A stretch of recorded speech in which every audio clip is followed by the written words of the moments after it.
we'll start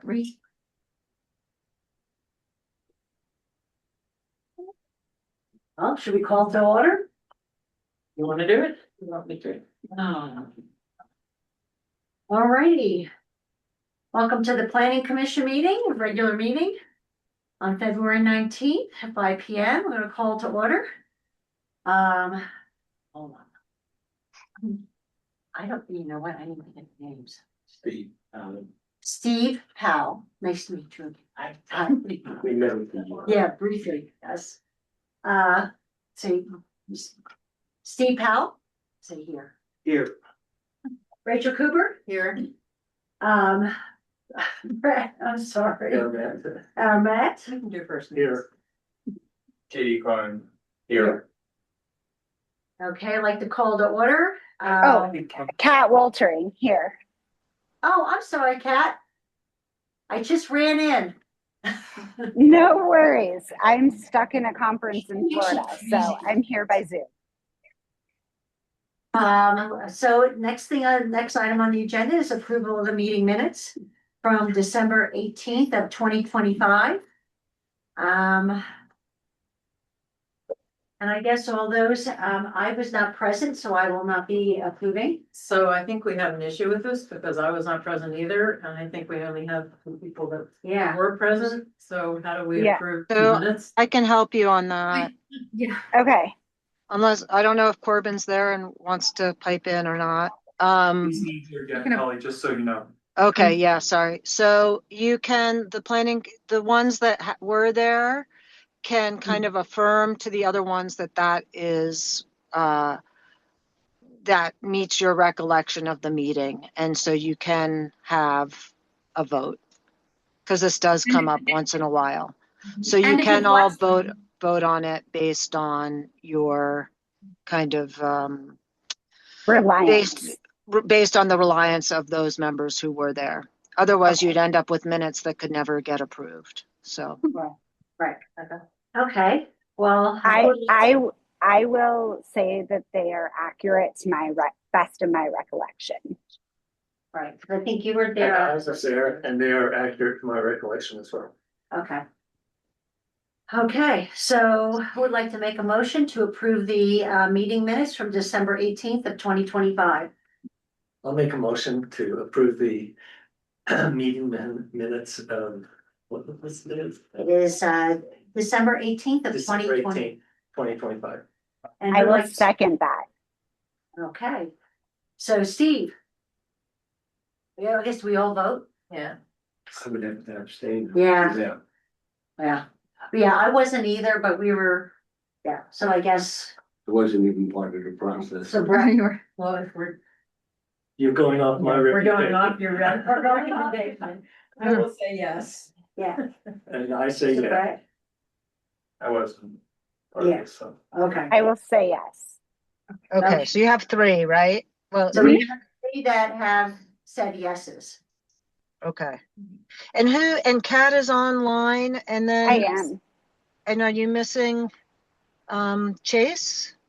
Yes, Okay. And will he be coming, or is he gone for the day? I haven't heard any more from him.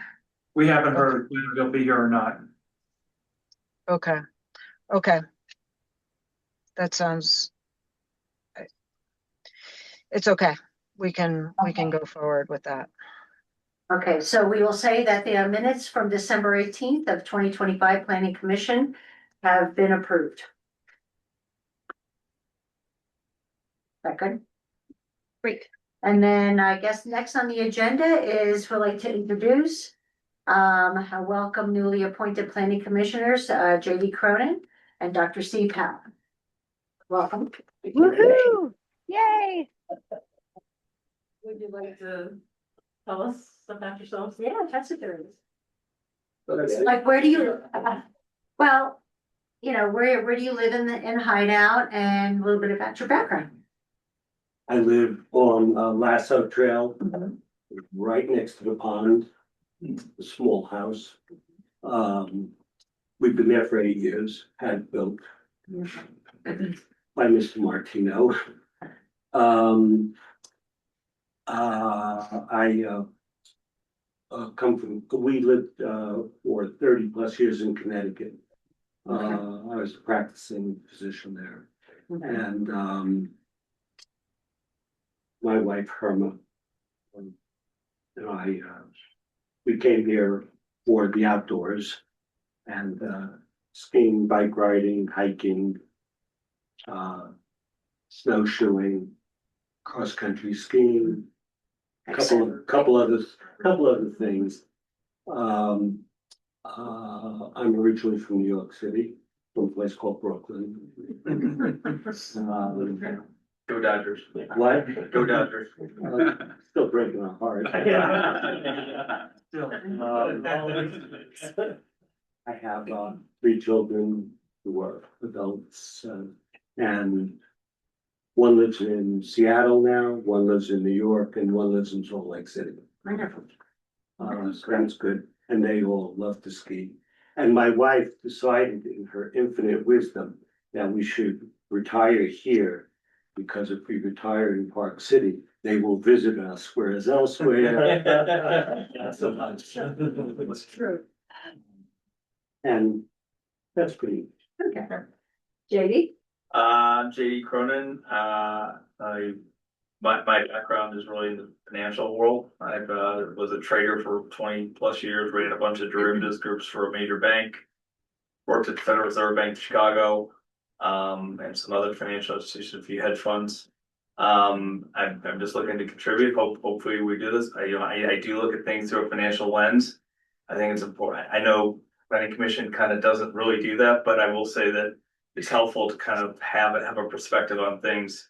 And I just want to be helpful. We got a very nice place here, and it's something we should turn into a real advantage. And I know it's gonna be really easy to meet people here. It's been wonderful, and we've been here 5 years this June. I can't believe it. It's hard to believe. And I'm kind of from the Chicago area. It's just FYI. All right. Well, welcome. Thank you. And you've been, taken off of office and. They did, yeah. The other night, yeah. Correct. They did as accountant. Yeah. You were sworn in. Sworn in. All righty. And I guess we're moving on to the land use training. Great. Wherever you want. Wherever you. And please introduce yourself and. Hello, my name is Rob Terry. I'm a statewide land use training director. I'm housed out of the office of the property rights ombudsman. A little nervous to be here now, knowing that we have interest with the Cubs, the Dodgers, and probably the Yankees. That's a lot of heartbreak in. I hate to update your history, but it's the Mets these days. Oh, okay, that is very true. I think what I meant was the distaste of the Yankees, maybe. Regardless though, yeah, I think the Mets, yeah. We could talk baseball all night long, guys, unfortunately. Or fortunately, I should say, but we won't do that here tonight. But I'm very grateful for the opportunity to be here. I had a chance to work with the members of the administration here to line up training for Hideout. So Utah is unique in the way that there is requirements for most local agencies to engage in planning commissioners, local agencies to engage in land use training throughout the year. All new planning commissioners in the state have to have at least 1 hour that covers general powers and duties before they then dive in and actually start taking official action as planning commissioners. And then there's an extra 3 hours that most agencies throughout the year are required to do. While Hideout would not typically be one of those agencies because you don't fit that criteria, it's my understanding that actually is within the city charter, that there is training requirement there, which I think is absolutely a best practice. So with that, like I said, my name is Rob Terry. I'm housed out of the Office of the Property Rights Ombudsman, but I'm the only non-attorney in the office, and I focus primarily on land use and land use training. I have about 20 years of experience in the planning world, from local, regional, and state level planning. I've had the chance to serve everywhere from deputy city administrator all the way down to entry level planning technician. So I've have had the chance to kind of see it from a bunch of different angles, and hopefully be able to share some of those items with you guys here. I will say, I married a California girl, so a lot of that experience comes from California, which means I've seen a lot of things and probably a lot of examples of let's not do that, right? Yes. Yeah, I am a proud Utahn, raised in Utah, but married a California girl, so was there with her family for a few years before we came back to my home state.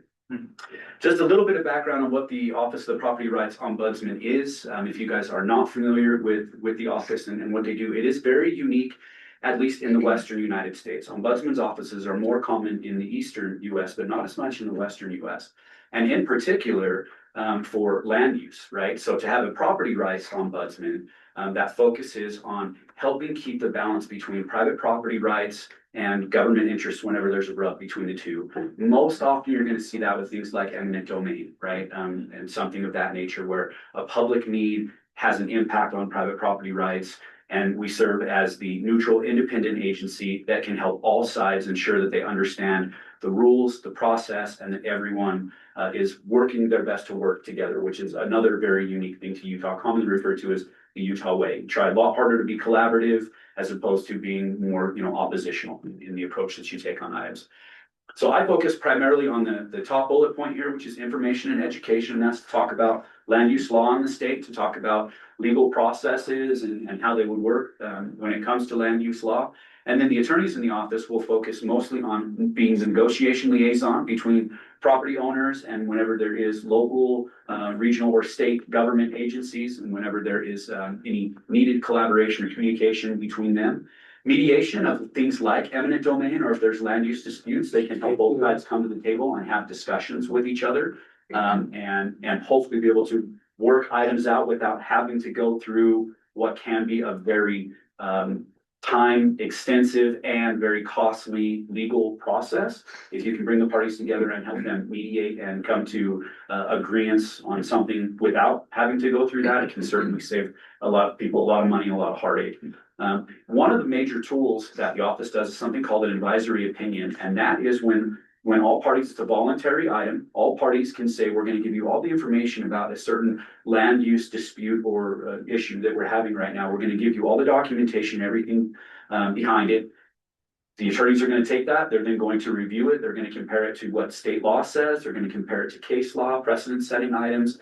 And then they're going to write an opinion and say, if this were to go before a land use judge, this is likely the way that this judge would rule based upon the facts of the case, based upon state law and legal precedent. And that really helps more often than not with the mediation. And they're typically very, very effective. And they are approaching now upwards of almost 500 of those opinions over the years that the Ombudsman's office has existed. So a lot of great content that goes into that. And then the website that I actively administer for land use training and land use training resources is referred to as LUA, or the Land Use Academy of Utah. So it's a great resource, especially for planning commissioners and new planning commissioners, because it has example documents, it has guidebooks, it has videos, presentations. I mean, you name it, anything for any topic that touches on land use in any way, you'll be able to find something related to that on the Land Use Academy of Utah website. And it can oftentimes just help planning commissioners or anybody interested in planning learn a little bit more about a certain topic or issue that they may be dealing with in their community at that time. Okay, so to touch on the planning basics, first and foremost, the Land Use Development and Management Act, commonly referred to as LUDMA. I think as planning commissioners, you're probably going to figure out that planners love their acronyms. Everything has to have a great acronym associated with it, or you're already misstep right from the beginning. So you will see a lot of acronyms here. But the purposes and everything in land use law in the state of Utah is based upon the Land Use Development and Management Act. All the processes, that's where all the state law sits, and that you'll want to make sure that you're in line with and referencing on a regular basis. I won't go through all the items there, and this is even just a piece of why they set that in. But the first 3 points there, I think, are extremely important, especially for planning commissioners to really understand and to harbor, because I believe that this is what good planning should be based upon. First and foremost, the purposes of the Land Use Development Management Act in Utah are first to provide for the health, safety, and welfare. Second, to promote the prosperity And third, to improve the morals, peace, good order, comfort, convenience, and aesthetics of each municipality and each municipality's present and future inhabitants and businesses. What I love so much about that third point right there is that it calls out directly each individual municipality, right? Because planning happens at the local level for each individual municipality, right? Hideout is not the same as Park City. You may be in the same county, you may share a very similar geography, and a lot of people that may live here work there, vice versa, right? But the agencies, of course, are different, and the outlooks are going to be different. Sometimes even the political desires that you're going to see are going to be very, very different. And the fact that the state law acknowledges that right from the beginning, I think is a really important thing, right? And so as planning commissioners, that's something that I always encourage planning commissioners to remember. This is your community, right? So understand that, be proud of it, and no, I think you said it perfectly when you said you just want to give back, right, and be service in the community. And that to me is really what the planning commission gets to do. So one of the main items within the planning realm is going to be your general plan. The general plan is a mandated document and it guides the growth and the development of your community. What it does is it sets the overall visions of what you want your community to be while also acknowledging what your community is right now. So it definitely should consider what you have today, but the primary focus is typically going to be on here's where we are today, but here's where we'd like to be able to get. Typically, you're going to see about a 10 to a 20-year horizon within a general plan, but depending on your community, that can be different. Some fast-growing communities have a horizon that is pulled back a bit, right? Maybe 5 to 10 years. Some slow-growing communities you may see even beyond 20 years. It's completely, there's nothing in state law that says it has to cover a certain amount of time, but state law does say that you have to, of course, have a general plan in place. It's intended to be a living document, and what that means is it should change as the needs and the desires of the community change. So if there's a new opportunity that comes up, a new challenge even that comes up, the general plan should be able to be addressed by the local agency as desired, right? So don't feel like once you have a general plan that is adopted, it is now in stone and it must stay that way. You want it certainly to act as that compass that's going to guide items, but that doesn't mean that if change is desired or needed, you shouldn't be afraid to jump in and make those adjustments. If that is the case and you're looking to do an amendment to your general plan, the section 1020-4 details the process for amending a general plan. I believe that your general plan has been updated here just in the last We're updating our town. Okay, perfect. So we did it in 19 and now we're updating. Okay, I'm gonna say I knew I had seen something, I thought this said 2024, and that might have been when you officially kicked off your process. Perfect. Can I make a comment? Absolutely, yeah. Jump in I anytime. had no idea, and I just learned reading that our town code actually says that the planning commission should be reviewing it every year. Yeah. And I don't believe that we've been doing that. No, we've looked at it at the end of every other year. We haven't looked at it, but we haven't made any updates. That's right. Okay, and I also believe that the mayor is forming a committee to review it every year. So. Okay, Yeah, so I that's. wasn't aware of that. Okay. Yeah, and those could all be up to your local ordinances, right? There isn't anything in state law, while state law will certainly have recommendations for timelines to update, there isn't anything in state law that says that it has to be reviewed annually or anything, but your local ordinances certainly can have things that are more specific, and many local agencies do have that.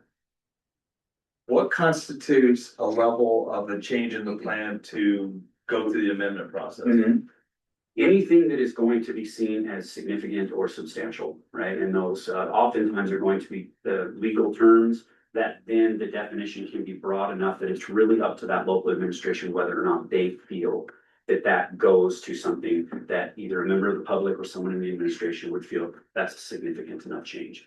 So I've seen agencies make adjustments before if they had seen some textual errors, right? Some grammatical updates or changes, things of that nature that didn't change something that you could look at and say, that's substantive, right? That changed the substance of a policy or something of that nature. Those type of things can be done without having to go through a formal amendment process. But if there's anything that you're going to do that is going to make a change to a policy, certainly the best practice for the safety of the agency would be to make sure that you're following through the amendment process that's laid out in state law. Yeah, and again, I would say for planning, it lays out the minimums that need to be required, and it's not uncommon for agencies to say, we want to go beyond that, right? So it'll say no less than a certain amount of public hearings and public noticing before X amount of days, and an agency can say, you know, if they say a public notice, for example, has to be out there for 30 days, it's not uncommon for some agencies to say, we want it out there for 45 days. That's completely up to the local agency. As long as those minimums are met, the agency can have anything about that they would choose to have. It's very important though, when you are doing amendments, that you want to consider them with forethought and care, right? Be very mindful about how adjusting one lever over here can sometimes inadvertently impact a lever somewhere else, or oftentimes can impact something that you may not have even thought about. Don't let that make you afraid to make any type of changes, but just be very mindful as you're going through your policy documents. And always follow the process to avoid those pitfalls. And what I mean by that is, in state law, where it's going to say those certain minimum items, start with those as the foundational item to lay out the timeline or the map for what your process is going to look like. And then I always encourage, if it's needed, to utilize the technical supports that are out there. Hideout is within the Mountain Land Association of Governments area, and they do have not only the community planning manager, Dan Wayne, who is excellent to work with, but also Spencer Foster, who serves as the local administrative advisor as well. And both excellent, and a lot of really good experience in planning as well. So they could certainly be of help if the agency feels that any type of technical is needed. It can be great to look at those things before you may start looking toward a consultant or something that would have a fee associated with it. Of course, then we have our land use ordinances. So your land use ordinances, we've talked about the general plan. Now going to land use ordinances, these are going to be the written laws that are duly adopted by the local legislative authority. And these are the things that are then going to regulate the actual land development within your community. These are going to be items like your planning, zoning, your development ordinances, your subdivision ordinances, anything of that nature. They have been adopted by the city or the town council, right? Ambiguity in those laws or your ordinances, right? You need to understand that they're going to be interpreted by law in favor of allowing a proposed use, right? Utah is a very strong private property rights state. But they do have, as I'll get to in a few slides here, great balance between deference to local agencies to set their own rules, but then on the flip side, protection for private property owners and maximum use of their property. And so I'll touch on that a little bit in a few slides here. The best practice, of course, is that any ordinance that you're putting in place, you want that to implement your general plan. You went through the general plan for a reason, and then you want to say, we have the vision set out here. We're now talking about the individual policies, the actual ordinances and laws. And so we want to then say, we're working to implement the vision that we put into place. One of the major items that you will see is going to be zoning. Zoning is where you're going to get into your very specific local regulations that are now going to manage the look and the feel of your community. I'm so sorry.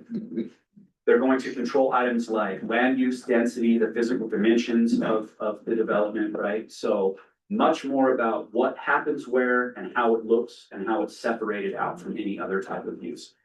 The history of zoning is the intent was to avoid conflicts between certain land uses. And that's not only for the protection of the community, but sometimes even the protection of those individual uses as well.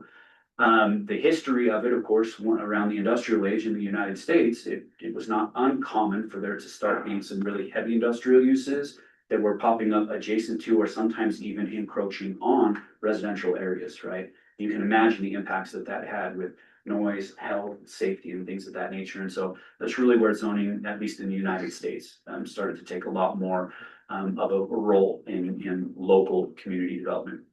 The best practice here is that your zoning should, of course, implement your general plan, but then you want to make sure that you have as much cohesion as possible in accordance with your land use ordinances, right? So we have the general plan, we set those land use ordinances that are implementing that general plan. Now, when you're bringing in any additional specifics or any other policies, you always want to make sure that everything is as cohesive across the lines as possible. Some considerations for zoning that are extremely important. Understand the designation of land use density and physical dimensions for development do have economic impacts, right? So it's not uncommon for some communities to be interested right now in upzoning or downzoning, or oftentimes even having limited commercial, or maybe a lot of commercial or a lot of industrial. Any of those type of decisions, you would want to be aware of the financial impacts those can have on your community. You have a planning commissioner with some great, experience in financial stuff in the background, right? So I think that's gonna be a great thing to be able to have some of those communications and conversations there. What you want to avoid is inconsistent or potentially targeted regulations within policy language. The reason why targeted is the in quotation marks right there is because if someone can read a policy and say, you are trying to make it impossible for me to do something, or potentially stripping me of a property right that I should have, that policy could be challenged. Like I said, Utah is a strong private property rights state, right? So be mindful of the language that you are utilizing and where something could ever take a look where it may be considered targeting. Planning can be very, very challenging in the way that there's rarely an item that is universally celebrated, accepted, or even supported, right? So that can be challenging. Do you have an example of targeting language? I would say right now, you see that mostly when it comes to housing and the issue of like affordable housing, right? And what someone would consider to be, moderate income housing or something of that nature. So if someone could look at your zoning and saying, you guys are intentionally zoning things so that affordability is not possible, therefore it's gonna impact maybe density, right? Things of that nature, someone could have a leg to stand on to try to come in and challenge that. It doesn't mean that they would, it also doesn't mean that they might even be successful. But you just want to try to strive for as much of that balance as you can in your discussions. But something like industrial zone, which we haven't done. Yeah, that's completely up to your community. And so in all honesty, oftentimes it's really more of reading the political winds, and where there may be issues of sensitivity right now. And, like I said, the example with housing and affordability and things of that nature would likely be much more sensitive right now than it might be if, we're choosing to not have any or very limited industrial capacity, if that's something you were interested with in your community. Now, that might change if somebody came in with an application and you were saying, we're looking, you guys don't have any industrial zone level here. We would actually let you come in and request that you create a zone. We want to submit an application that would do a change of zone to this newly created zone. Then politically, for you here locally, that conversation might change. And the state's not going to come in and tell you, no, you have to do this or you have to do that. Because those decisions need to be made at the local level. Hopefully that makes sense. Yep. Anything concerns you want to touch on or? No, that's exactly right. And you would fall back, as you noted earlier, to your general plan. Does your general plan have a recommendation for industrial development? Is your topography suitable for industrial development? You start to look at that as well. Yeah, absolutely. Who had jurisdiction over a lawsuit? What body would rule on that? So, you're gonna learn this in planning too. The answer almost always in planning is, well, that depends. And it depends on the specifics, of course, of the case, right? There are certain processes that you, of course, have to go through. So that would depend on whether or not it was a legislative decision that was made or an administrative decision that was made. If it was an administrative decision, then every local agency is required to have an appeal authority, right? So if someone disagreed with the administrative decision that was made, they have the right to go then to that appeal authority. If they then disagreed with the appeal authority's determination on that item, then at that point, if they could go through a formal court legal process, but only if they've gone through the extent of the local process first, right? So every remedy to do anything locally, they would have to go through first. But yeah, it would all depend on what type of actions needed to be taken as part of that project. Yep. Let's see, where were we? And then be very careful on the regulation of building design elements, particularly on single family and 2-family residences, because state law does very specifically say you cannot have regulations that touch on things like cladding material, style, roof pitch, porches, windows, doors, garage doors. Now, There may be some differences in Hideout as, the community has the MDA, correct?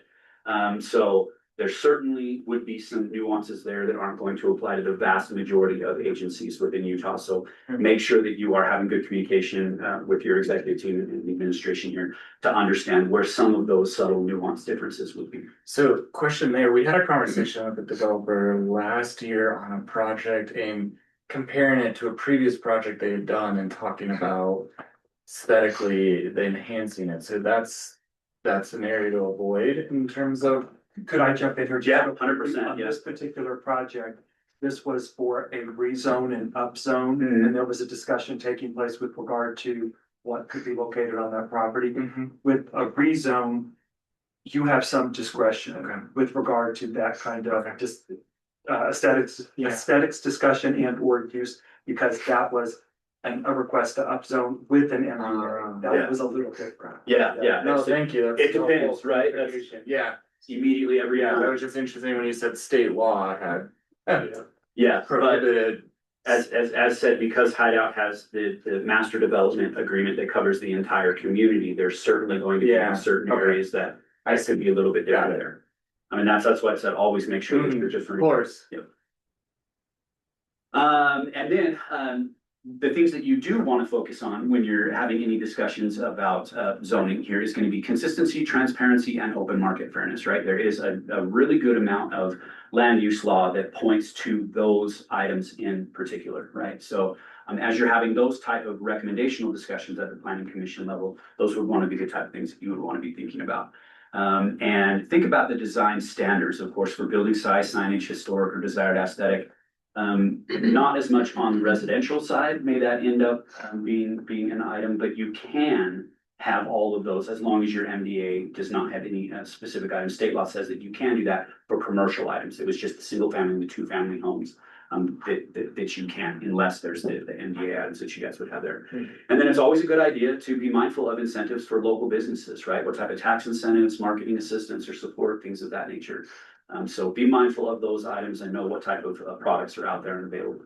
Okay, so roles and responsibilities. So the role of a city or a town council or a county council is to serve as the legislative or decision-making body for a local agency.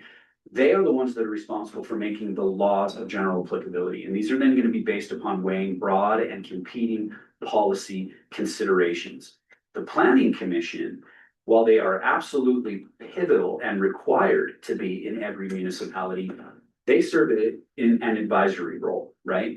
So they are then going to review and make recommendations to the legislative body, right? So you might review and make recommendations on the general plan, on certain projects that have been given to you if you are assigned as the land use authority for certain topics or certain applications.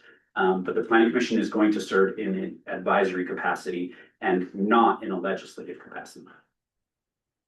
Then there is something referred to as the land use authority. So what is a land use authority? That is a person, a board, commission, agency, or body, which can include the local legislative body, the city or the town council, that is designated by the local legislative body to act upon a land use application, or if that local legislative body has not designated a person, board, commission, agency, or body, then it defaults back to the city or the town council. So anytime there is a land use application, there is then a land use authority that is assigned the responsibility of processing that application, right? And there will always be a land use authority for anything that you're going through, even if that means it defaults back to the city council, who's then acting administratively as the land use authority. This is where it gets really important to understand the difference between legislative decision-making and administrative decision-making. Legislative decisions are going to involve making laws of general applicability. And we said, remember, that city or town council that's going to be the one that's responsible for that. And they're based on that weighing of broad and competing policy considerations. Typically, you're going to see legislative decisions are going to be things like the adoption or the amendment of the general plan. And this is the formal action, not recommendational action on those items, but the formal action. Enactment or amendment of land use ordinances in your development standards, enactment of a zone map or approval of a zone change. Likely the example that you talked about there with the fact that there was a change of zone there, that then means that that is a legislative action, which means a lot more discretion is able to come in as opposed to administrative. And then items like annexation, right, adjustments to your municipal boundary, whether that's to expand or sometimes even pull back, but any change to your municipal boundary. When you're making legislative decisions, the things that you want to be aware of, first and foremost, can't violate any state or federal law. It sounds scary. It's really not as scary. You have great, executive team and administrators that are in place to ensure that those protections are there. But you always want to make sure that that's the very first thing that you've looked at. Second, the understanding that if it's reasonably debatable that a decision could advance the general welfare or the public interest, and you have consistency with the Land Use Development Management Act, courts are typically going to uphold your decision as legal. And the reason why is because that balance between private property rights, but then also local agency autonomy and having the ability to set your own rules and administer your own rules. So the state gives very broad deference to local agencies to create their own rules for their own municipalities, right? Within reason, within the guardrails of state law. Once those rules are in place, then the coin flips and there's going to be more deference given to the private property owner and maximum use of their private property unless expressly prohibited or dealt with within the rules that have been adopted by the legislative body. And so that's the way that there's that really good balance there. Give you the power to make those rules, but once the rules are in place, they expect you to see those rules and give the maximum flexibility to the private property owners. And that is why the legislative body should always attempt to strike that appropriate balance between the public interest and those private property rights. And it's not uncommon for there, of course, to be conflict between those items, but typically those can be dealt with very effectively and at the local level. So what's the role of the public in legislative decisions? In my 20 or so years of planning, I would say that the role of the public in administrative and legislative decisions is the most commonly misunderstood item by members of the public and often ends up creating the majority of frustration and sometimes even contempt with the process, right?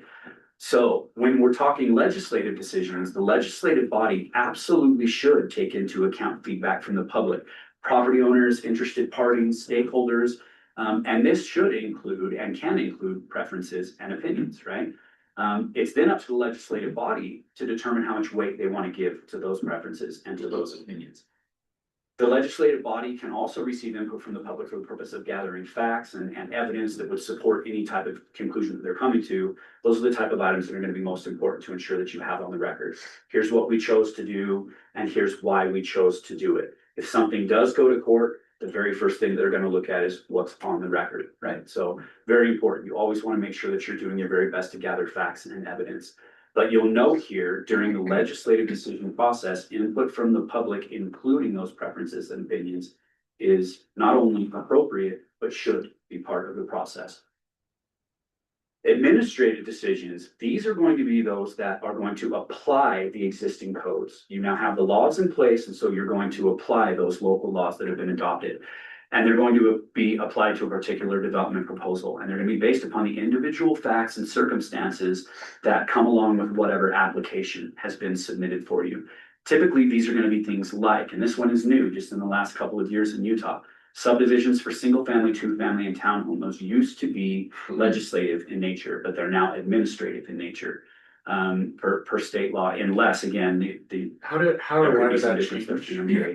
In all honesty, it really had to do with the concerns of affordable housing and trying to increase the speed at which housing for single family, two family, and townhome development could take place. And the majority of the conversations legislatively really focused on the concept of supply and demand. The faster you can get supply on, the more you can then end up meeting that demand and hopefully lower the prices. Yeah, the price. So that was a state legislative decision? It was, yeah, two years ago. Right. Okay. Do you have to remember that bill?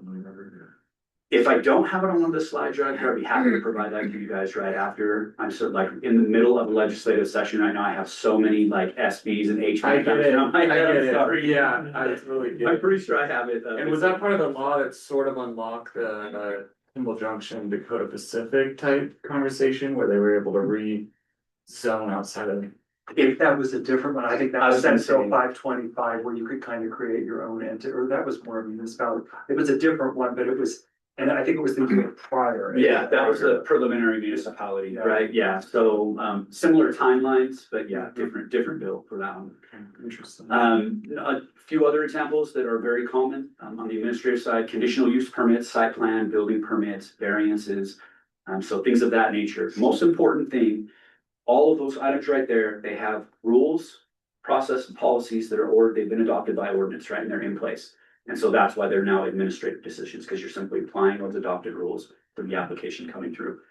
So what about considerations when you're making administrative decisions? Just like legislative, you don't want to violate applicable state or federal law. You want to do everything you can to make sure that you're applying plain language to the land use regulations, to a land use application. It can be really easy to get stuck in what I will commonly refer to as plannerese. And while that makes sense even to some planning commissioners and planning professionals, oftentimes plannerese is not going to make sense to members of the public, right? So try to utilize plain language to the best of your ability to try to be as transparent, open, and clear with everyone as possible about how items are being worked on. And then it's important to understand that when a regulation doesn't plainly restrict a land use application, or somebody could read that and say, reasonably, I think that this could restrict this item here, the land use authority must interpret and apply that regulation in favor of the proposal for the land use application. That's where that flip side comes in again of, okay, your rules are now in place. If your rules are not specific enough, you need to err on the side of maximum flexibility for someone's use of their private property. There's a lean into the personal property rights in this case. Yes, exactly, right? So making your rules, it's heavier on the side of allowing local agencies the deference. Once those are in place, it then flips exactly to the other side to give people maximum flexibility of private property. It's always important to note that the land use authority wants to support their decision with that substantial evidence. And again, in quotation marks, because that's going to be part of that record. So if there is a challenge, if it goes to an appeal authority, it's the record they're going to look at. If it goes through a court type of system, same exact type of thing. It's going to be the record. So you want to have good evidence. I had a question a couple slides ago that obviously now a lot of this is shifting in the administrative burden. Does that make the planning commission's role stronger because it's not a legislative process that's going to town council? It narrows it. It, I think, would probably be the better term for that one, because you're gonna wanna understand the rules that are then in place, and there's going to be certain items that the planning commission needs to focus on, and by law is required to focus on, and some areas that you actually can't allow to come into the situation. So it narrows the focus that you have once you're doing administrative items.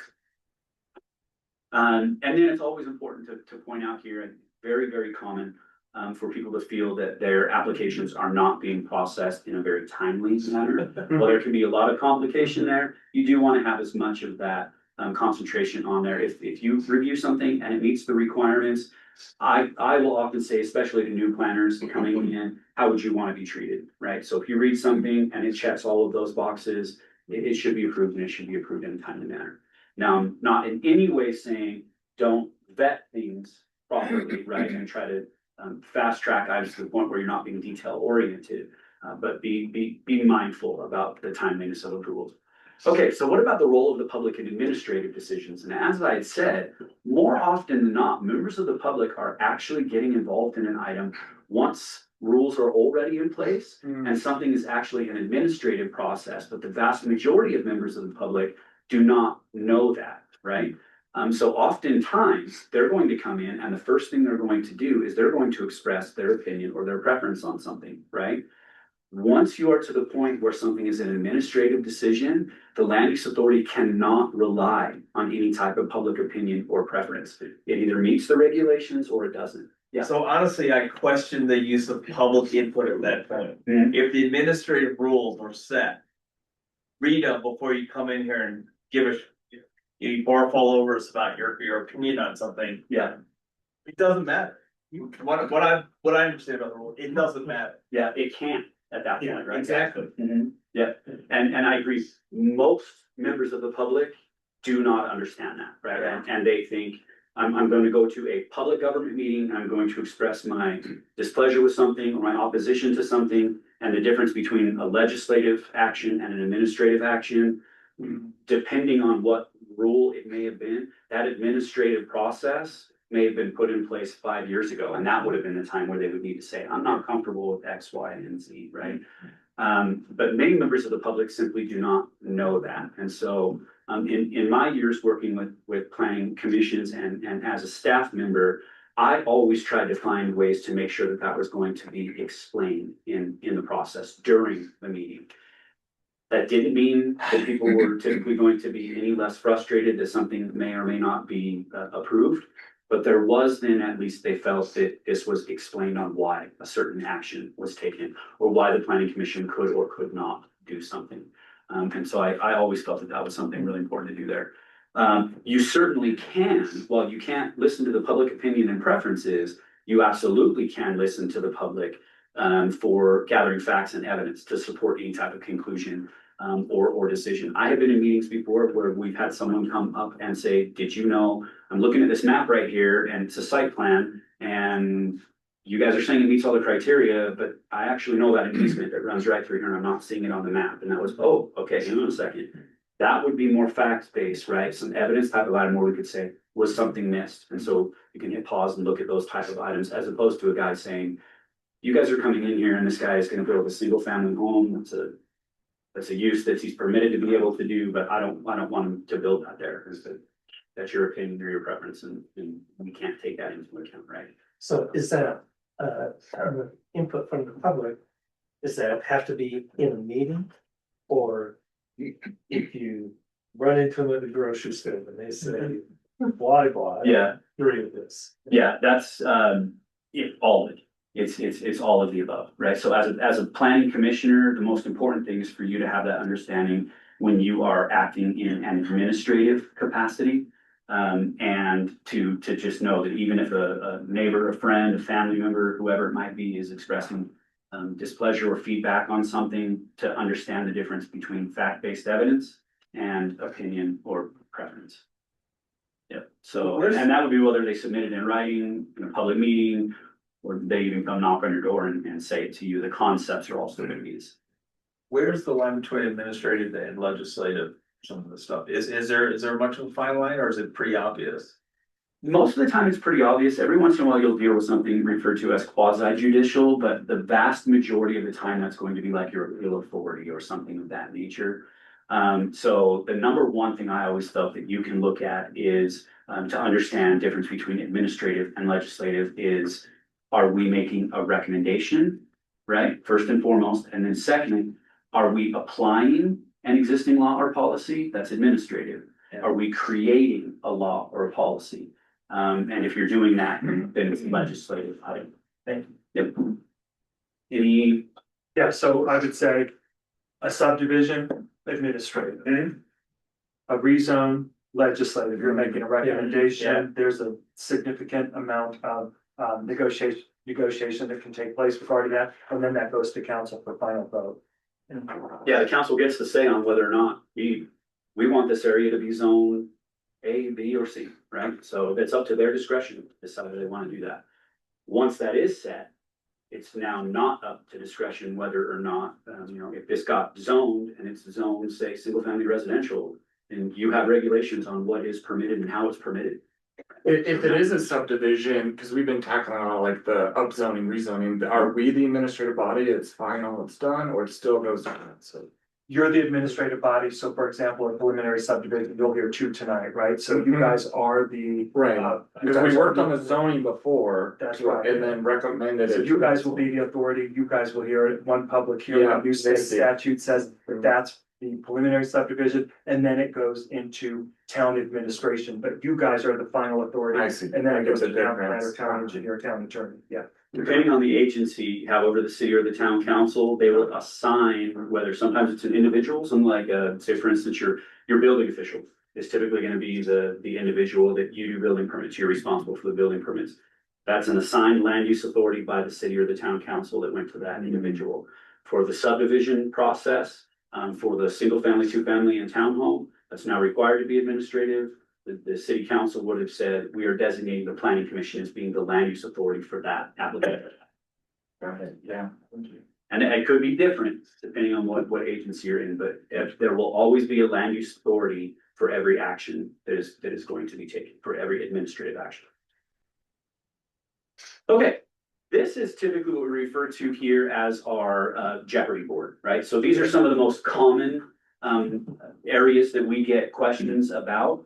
I think that we just have a few more minutes here, so I certainly didn't want to overstay my welcome or take more of your meeting time. But this is just a small collection. If there's anything that you see on this board that you would be interested in having a couple-minute discussion, I'll be happy to do that. Or even if there's something that isn't on this board, but you know it's land use related, I'd be happy to at least give you some of the background on state law or anything of that nature. Completely up to you guys. I'd like to know what the parking requirements are, so I feel like we haven't always, had applicants that have followed that. Sure. Parking requirements are going to be interesting because while there is some guardrails that have been placed for that within state law, it's typically going to be more on the residential side or now even associated with some of the accessory dwelling unit conversations as well. You're going to see a lot more flexibility that agencies have when you're looking at any type of commercial designation or industrial designation. But if you're having conversations about parking and it is for a residential development, certainly make sure that you're referencing state code, because there is going to be certain types of developments where you cannot require more of a certain level. And in some instances, you can't require any additional parking, like in the instance of certain accessory dwelling units. You can't require additional parking spaces just if someone is creating an accessory dwelling unit, unless they're creating it in a space that is taking away parking space. For instance, converting a garage space into an accessory dwelling unit, you could then require them to replace the lost parking, but you couldn't require them to add additional parking. Right, so a lot of the parking discussion right now is going to be much more focused on residential uses. Is there a requirement for guest parking? For guest parking, Yeah. not that state law points to specifically, but there absolutely could be those type of items, especially in a place like that where you have your master development agreement, because there's a lot more specificity that can be called out and spelled out there. HOAs are going to be another type of item where you may see certain requirements for things like that are actually put in place by the HOA or enforced by the HOA, not necessarily by the local agency. And going back just to that administrative legislative, if we identify as a board that there's lacking legislation there, we can make it a full recommendation to council. The planning commission can always make recommendations to With or without an applicant. That is correct. Yeah. You can do that. The planning commission has the ability to do that, but keeping in mind that those items are just recommendational in nature, right? Sure. Unless there's something spelled out differently in your city charter that gives any additional weight to that, but that's pretty uncommon. Okay. I think that's it, unless you guys have anything else. I will, I'll make sure that you guys have copies of the presentation here as well, so you can reference. There's probably another 30 or 40 slides even after this one here that goes into a lot of those various items. So feel free to go through there. If you're having trouble falling asleep, it can be really helpful. Do you have any of those bill numbers by chance? For the, I can look it up. For the administrative, legislative, for subs, like subdivisions? Yeah. Between the two of us, I bet we. I would just, those would be interesting. I have it on my desktop. Yeah, For sure right now, so I'd be happy to make sure that I can get you guys. Yeah, that'd be great. This is a great presentation. Thank you. Yeah, absolutely. Really good. Yep. If you have any other questions or follow-up needs that you guys have, please reach out at any time. We're always happy to help any way we can. And if I was late, are you in the governor's office or where? So I'm actually house out of the office of the property rights on Buzzard. I'm the only non-attorney in the office, so land use planning is my background. Got it. Yeah. Great job. Thank you very much, guys. Appreciate it.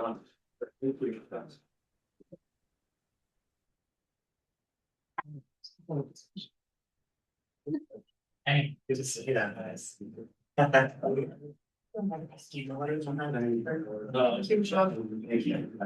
How's everyone been? Yeah, good.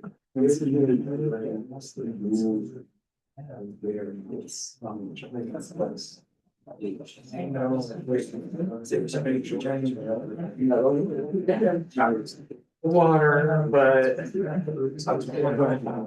Hi. Well, hi. Good to see you. Thank you. I bet first. There's no water.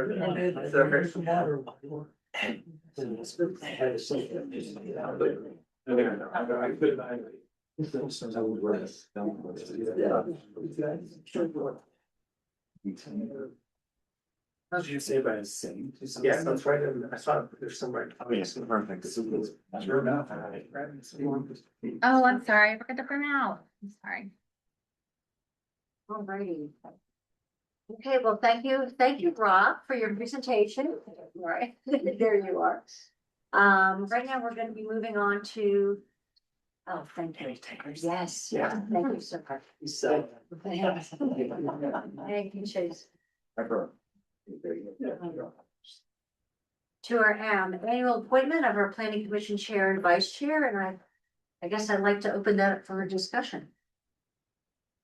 And anybody, does anybody? So have nomination. Nominations, discussions, I don't know, I mean, Love to make a nomination. Hey guys, it's Kat. I would love to nominate Chase. Ah. Okay, cool. I was gonna nominate someone, but. So for the chair. you're right? gonna nominate.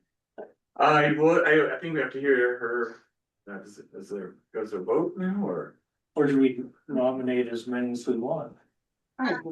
So, sorry, I'll be there pretty soon, but yeah, you guys can, I mean, Donna, you can kind of decide how you want to do it.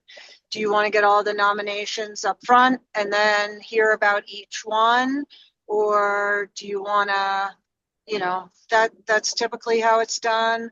Or you can also have someone make a motion and just discuss why one person, and I would do each one by one, right? It's not like a slate. It's not a chair and vice chair together. It'll be the chair, and then you can separately do the vice chair.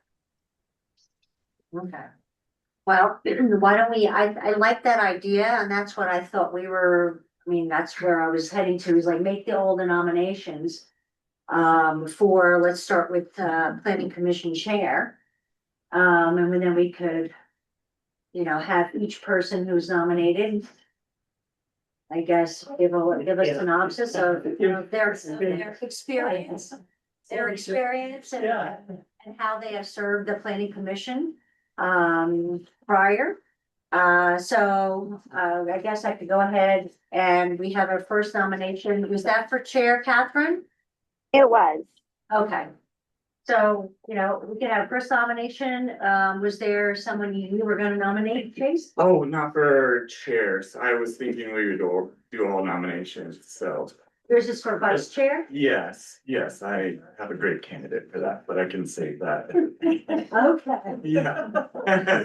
Okay, then I would like to nominate Rachel for chair.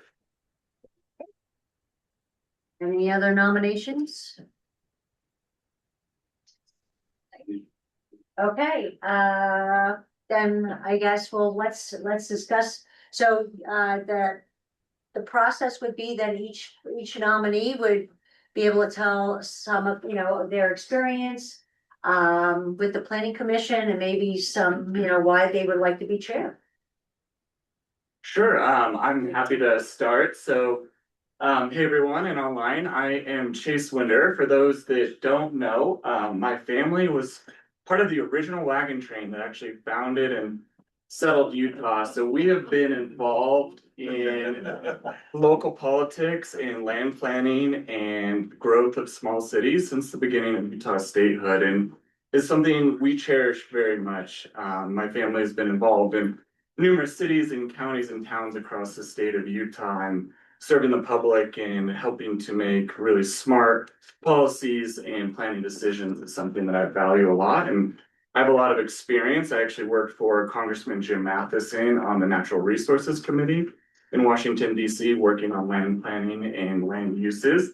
And I've also spent a number of years in working with state leaders, including our governor and Senate and House leadership and have a lot of great working relationships with some of those that may come into play with different projects, and come from a planning and zoning background. My father ran a commercial and development real estate firm for 40 years, so worked on a lot of, I was a staffer, not an attorney, complex issues and filings in his office.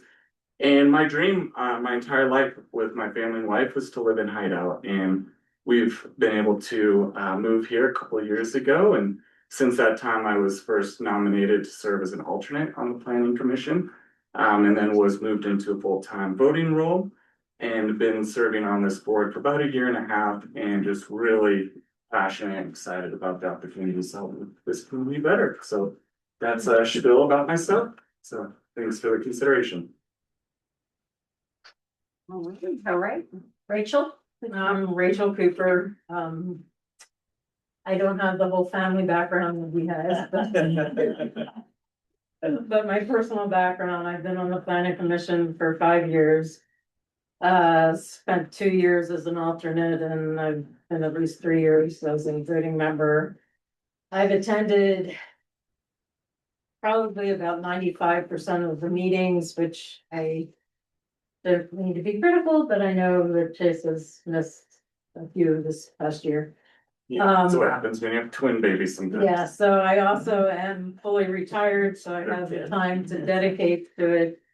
My previous history, I was a real estate appraiser, so I have a long experience with understanding the value of property, and I also spent a couple of years as a real estate agent, mostly so we could sell our own house in Maryland, but we moved to Hideout going on 7 years ago, and I've been very involved, and as I said, I've been on the planning commission for 5 years, so I have a pretty deep understanding of how we work, and I've really gotten to know all the different neighborhoods, and I feel like I really have a good sense of the community. I also know that part of the chair's position is also going to be involved in the update on the general plan, which is going to take some time to make sure that that's all put together in a proper way. So I think it's important we have somebody who has the time to dedicate to it. And also meeting with the mayor is another responsibility that he has asked for once a month. Once a month, yeah. All right. Now, I guess what we could do is I could put a vote. Was that what Polly had? So it's verifying, I'm verifying what she said. Okay. Yeah, so right. what you could do, and I mean, you can just do a vote, that's fine. Okay. So, all in favor, please say, I guess, do they have to say their name and who they're in favor, or can they just say aye? There needs to be a motion. Make a motion. A full motion. Make a motion for each candidate. If you're deciding between the two, just state what they're deciding on. Okay, so I'd like to make. Yeah, usually what you could do, how I've seen it, I mean, you can do it however you want. One way to do it is someone makes a motion for one of them, someone will second it, and then you will see how many votes there are. And you have 7 people there, so, you're gonna have one or the other is gonna have a majority. So if you vote for one and that person only gets 3, then you would do another motion for the other one. Okay.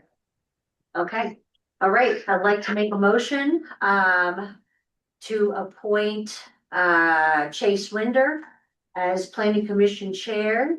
All in favor? Please. Question, do we self-vote? Yeah. You do.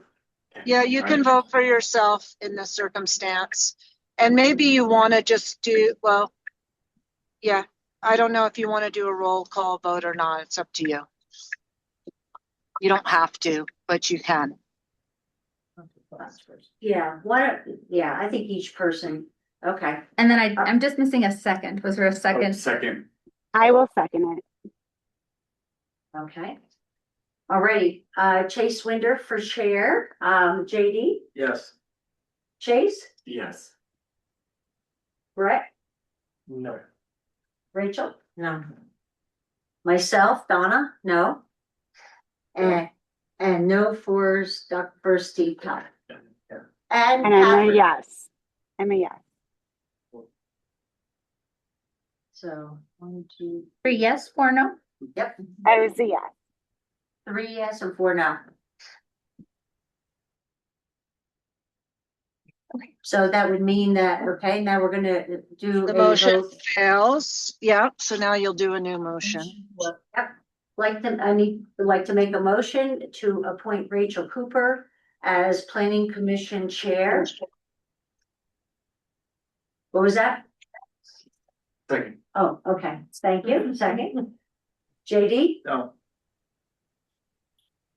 No. this is for Rachel, Yes. Yes. yes for Donna, and Yes. yes for Dr. Powell. And Catherine. Steve. No. Oh.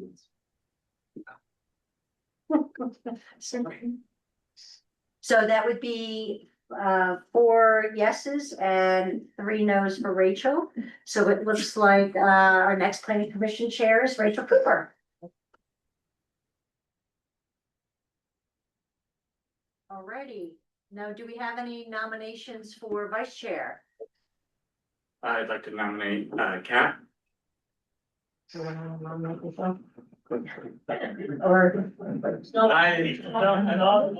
No, I'd like to not self-nominate. Well, would you, if you were nominated, would you want to be? Sure, yeah. Then I'll nominate Chase Winder.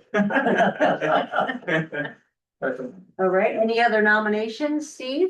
Yeah.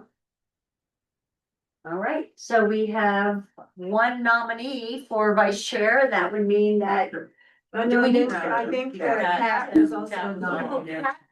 Pat, I'm sorry. I'm so sorry. I don't see you on the screen, so I don't mean to keep forgetting about you. Do you have a nomination? No, she was nominated. She was. Do you accept the nomination? What was that? Does she accept it? Do you accept the nomination? Yes. Yes. Okay, so she's nominating. Yes. So She's nominated. And then the 2 are up for vice chair. Okay, thank you. Thank you. I thought she was the nominating. She- Oh. Sorry about that. Okay, I'd like to make a motion. For nomination, for the appointment of planning commission vice chair. To vote, I guess we do the first vote for Chase Winder then. No. So, let's, this is nominate. you have a motion, and you need a second? Yes, I have a second. Okay, sorry, then, so then JD, No. For myself, yes. Yes. No. no. No. Yeah. And Kat? No. No. Okay. So do we need to make another motion? So the motion failed, okay. Motion, I'm making another motion to appoint Kat as planning commission chair, vice chair. Do I have a second? Second. Okay, JD, Yes. No. Brett, No. Yes. yes for Donna, Yes. yes for Steve. So, Yeah. Yes. Kat, Yes. okay. So, yes. So it looks like that Kat Wolfering is gonna be our next vice chairperson. Our first vice chairperson, because we've never had a vice chair. A vice So, chair woman. A vice woman. What was Chairwoman. chairwoman? Excellent. Chairperson? I think chairperson. How about chairperson? Yes. Okay. Already moving on. Donna, do yes. you want to hand over the baton to the chair? I would love to. Okay. Because I'm definitely not prepared for this. Okay. Good job, you did a good job. Okay, the next item is gonna be the review and approval of the planning commission rules and regulations. And before we, you're Corbin. Yes, I am. Okay, sorry, I've never met you. Yeah, nice to meet you. Nice to meet you. Can I just take a moment to introduce, as you all may know, I'm transitioning away from being Hideout's attorney, city attorney. And we've hired a new, so I'm resigning and the town has hired a new attorney. His name is Corbin. Nice to meet all of you. Thank you. Yeah. Corbin, Nice nice to to meet meet you. Yeah. And welcome. So we're just transitioning right now. There's a lot to, the fire hose is pretty wide. So I'm here to help with the transition. And since he was just appointed, last Thursday, we're just we'll kind of co-do this. So, but from here on out, he's going to be the attorney, helping him. So you're very lucky. I don't know if you want to just make a little introduction about yourself and land use and. Yeah. Would you so- mind stepping up here? Oh, sure, yeah, so everybody can. Thank see. you. Sure, it's nice to meet all of you. My name's Corbin. I'm the owner of a law firm here in Heber City, grew up in the valley, go back 5 generations, probably not as far as you would go. So the bulk of my career, I represent Midway City, I represent Ogden Valley City, I represent a bunch of special service districts, very deep end in a bunch of municipal law. Love it, and I really enjoy watching local government work. It's an amazing process, and I'm always amazed that there are people like you who are willing to come and do this, honestly. And so I look forward to working with you. I'm excited to be here, and there is a lot going on, and we're gonna get our hands dirty and get into it as quickly as possible. So it's nice to meet you. Any questions? Great. thanks. Welcome. Thanks. Okay. So as far as the reviewing the planning commission rules and regulations, Holly, are you- It's up to you. I apologize. I had sent them out back in a long time ago, seems like ages ago. It was at beginning of January. So, but then they didn't get redistributed until I sent them really this morning. So I think that maybe you just want to, if you have any comments, maybe make them, and then at your next meeting, you can consider adopting them. If you have any other suggestions in terms of things you want to see, then you can make those recommendations and then we can make those changes. If you feel comfortable enough with it as it is, of course, you could adopt it tonight. It's been agendized, but it's really your guys' decision. I have a few things I'd like to talk about adding, and I guess it depends on everyone's thoughts about it. One thing I know, like particularly because we have new people and even if people who have been here, oftentimes we've discussed an application like Deer Springs 3 that we're discussing tonight. I think it would be important for us all to actually have a site visit, whether it's just on our own or as a group. And I think we don't really have a requirement to go look at the property. And it seems kind of crazy to be talking about something that we haven't actually visibly looked at ourselves to really know it. And I think is that something we could add to the rules, that there's a requirement for everyone to either on their own or as an organized group to go look at a property? Yeah, you could put that in your rules and Good idea. resolutions. If it's, and. You have to notice it up. You have to know. Yeah, Right. so you can't have a quorum, sorry. Yeah, go ahead. I mean, like today I drove by Deer Springs 3 by myself. Oh, we're saying the same exact thing. So it wouldn't necessarily have to be a requirement as a group. but just that we at least take the initiative, go with it or something. Is that a part of your, I know I'm out of order and I apologize, but as a member of the planning commission, is that part of your objective duty to prepare to vote on things to go, or is there some sort of standard under Utah law for that? No, there's no requirement to go into the property. Is there But a they certainly, separation or something like that? No, they'll receive a packet and you Uh-huh. are expected to read it, but no, there's no no visitation. visitation requirement. No. Sorry for the interruption and thank you. And then another suggestion that I had, was about transparency, and I think in the past, I know our chair didn't necessarily share all the details of some of the meetings that were held, and I think that as a chair, something that I would plan to do, but I also think that maybe we could put it in the rules for future chairs to, if they're gonna have a meeting like monthly with the, mayor, to actually report back to everyone any information that should really be shared, because I feel like there's been a lot of information that has not really been passed along to everyone on the planning commission. And I think we should all know the same things. Would that be verbally or in MO form? I guess that's a question. I mean, maybe it could just be a part of our agenda You to could be do reported it every month. since now there is the requirement. Go ahead, No, you're fine. No. I don't want to step on your. No, you are now the city attorney, You're so it's all you. Can we extend that beyond, the mayor to include any discussions with town council? Meeting, you just do a report back on the meeting that you've had with the mayor. There's nothing wrong with that. So yeah, we could just put that on a line item up front. You could do a quick,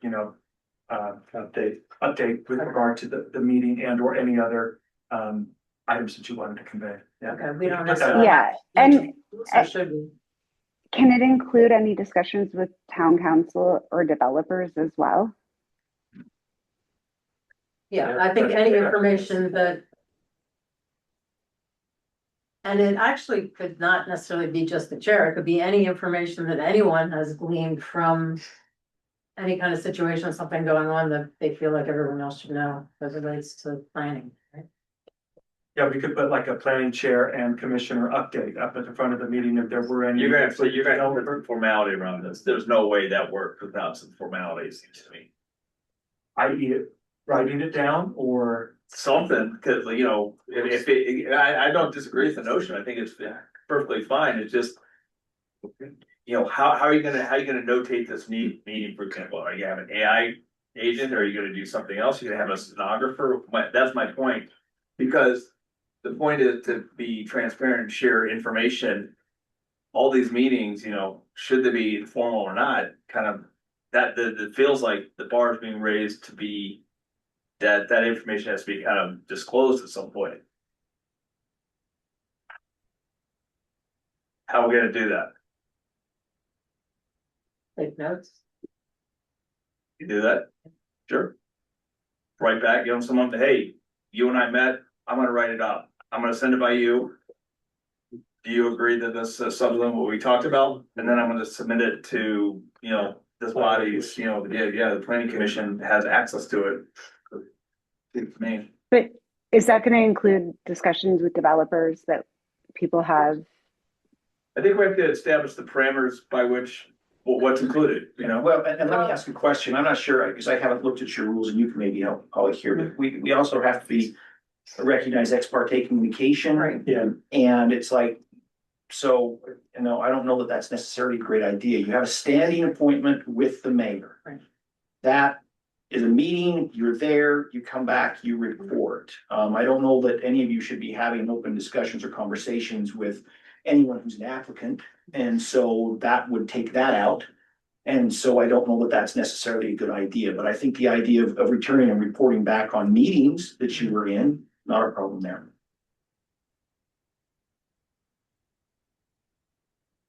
Yeah, and there's a section in the rules that we just It is discussed. and, Talk about ex parte. That talked about ex parte and discouraging it Yeah. and letting them know that if you do gets, cornered on the chairlift at Deer Valley.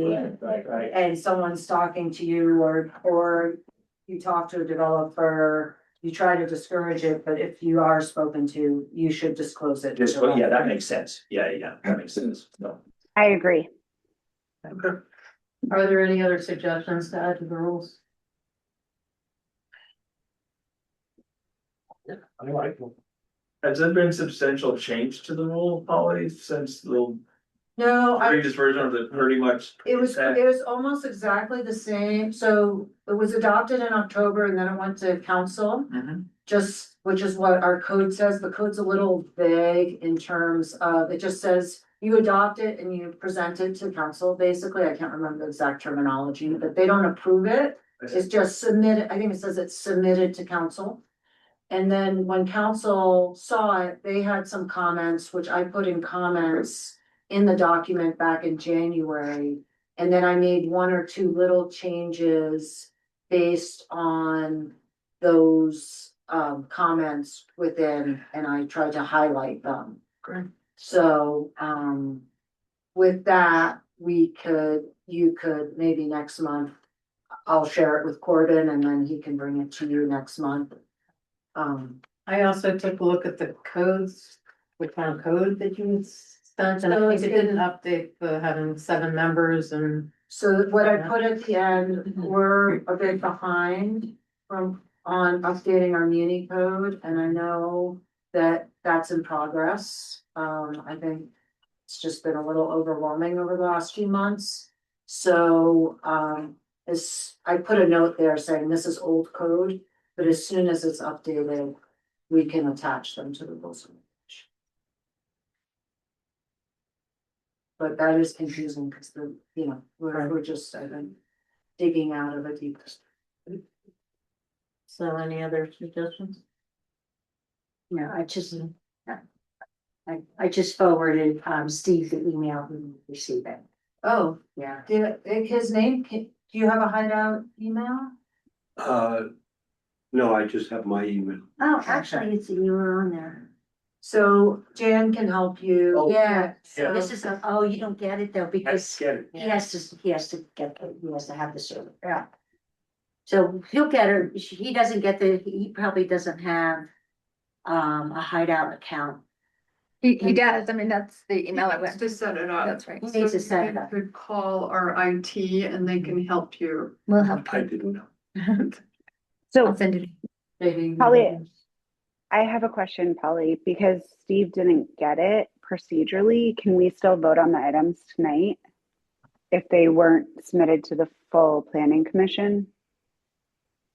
I mean, I think, well, I'm recommending anyway that you continue it till next month so that these 2 changes can be made, that Corbin can take a look since he's gonna be taking over and,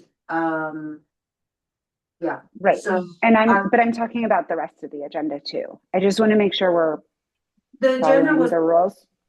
so that's a good, so, yes, you can proceed because it was publicly noticed, it was available on our website, and I think we can work more closely. I think JD already kind of knew the process from his earlier involvement with the council, but we can have someone walk through with him kind of how to obtain all these documents, so that he's not behind. Steve, did you get the chance to review the public agenda and packet? Yeah. Steve just said that he received it. No. Okay, great. So does someone want to continue the review and approval of it? I'll make a motion to continue the review and approval of the Hideout Planning Commission rules. Second. Okay. JD? Yes. Chase? Yes. Brad? Yes. Yes. Steve? And Kat? Yes. And I'm yes. All right. Chair, I was just realizing that the planning commission had decided also as part of those rules that you had already implemented to have a portion of your meeting for public comment for items that are not already on the agenda. Okay, we can do that. You could do that now, even though it's not on the agenda, you're still, it's okay to accept any public comment that's not for items on the agenda. So if people are here for the public hearings, those will be open up for those items. And then I think, Maria, just so you know, they have that as a standing item. Okay, is there anyone in the room that would like to make a public comment? Thank you, I appreciate that. Okay, can you please come to the podium? Great. And state your name and your address. Sure. Hi, my name is Monica Johnson. I'm a resident of Hideout. I live at 504 West Ascent. One of the agenda items is our community this evening, so that's why I'm here. My question that I had my hand up about, and thank you for the opportunity, is there a conflicts of interest policy for the planning commission? And is there any annual certification that's made about that? You can talk about that if you want, yeah, I mean. So there's some, information, there's the state conflict of interest rules. And Hideout abides by that. And then, and with the rules and procedures, we've also attached reference to the state ethics code and all that. So they are, as appointed planning commissioners, they must abide by the ethics rules. Great, so is there any certification on an annual basis of that? There's no, Okay. they don't have to, at the council level, there's something that they sign in terms of conflict of interest. I can't remember what the rules. Our yearly education that we do and certification, I believe that is on there, conflict of interest. I remember, having a little or a small section of that, of conflict of interest. I remember going over that in a yearly, I forgot what it's called, We sign, yeah, and then we sign something. yeah, we do. Yeah, Yeah, you may actually, you may have the. because I remember reading about it. If we have any conflict of interest with any business or, I can't be a developer exactly, but like Glenn or Nate. Yeah. Yeah, we're Because that aware was of the that. comment that the newly elected chair made was that, that there would be transparency. So I think Sure. that maybe asking for an annual certification of the planning commission members would be something I would ask you guys would evaluate and if appropriate, undertake for the clarity and transparency. So thank you.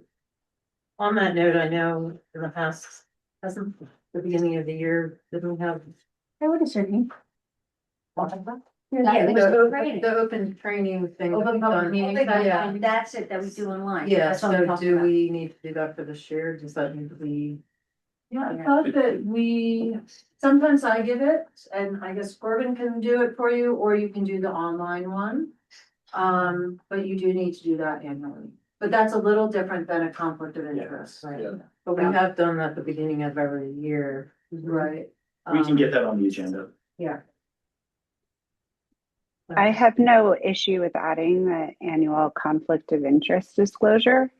I think transparency is hugely important in our town. So I have no issue with that.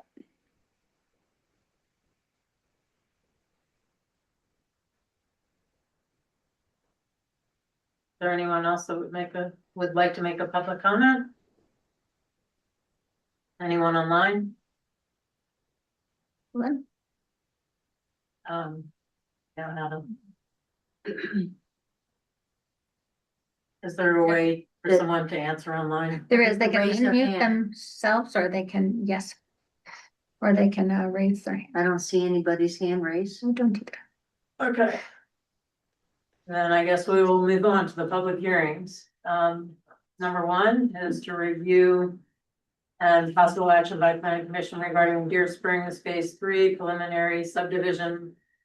Parcel 000002131. Actually, Madam Chair, I think the first one is for Wild Horse.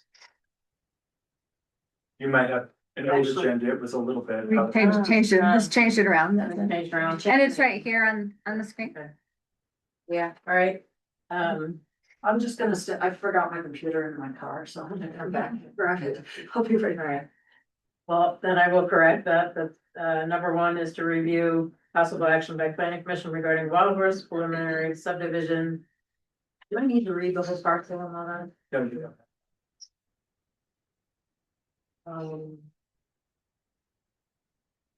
So you ready? Perfect. Okay, thanks, Madam Chair and Planning Commissioners. I think that for the record, I believe that we have Jerry Kryland online. He's here virtually, so the applicant is here. If you have any specific questions as we walk through this. Again, this is a preliminary subdivision application for the Wild Horse development. You probably remember this well because it received a planning commission recommendation in September 25, and it was approved for the rezone with an MDA in November of 2025. Total site is 15.12 acres. Yes, please, if you could keep going down just a little bit further, Maria. Yeah. You can go down further to the very bottom of that page, actually. Yeah, so it's 15.12 acres. Is there a way to show both the screen Yes, there is. on Yes. Zoom? Thank you. It's okay, bear with me. So the current zoning for the site is mountain zoning for 14.04 acres, and the rezone that was adopted in November of 25 was for 1.08 acres to be neighborhood mixed use development.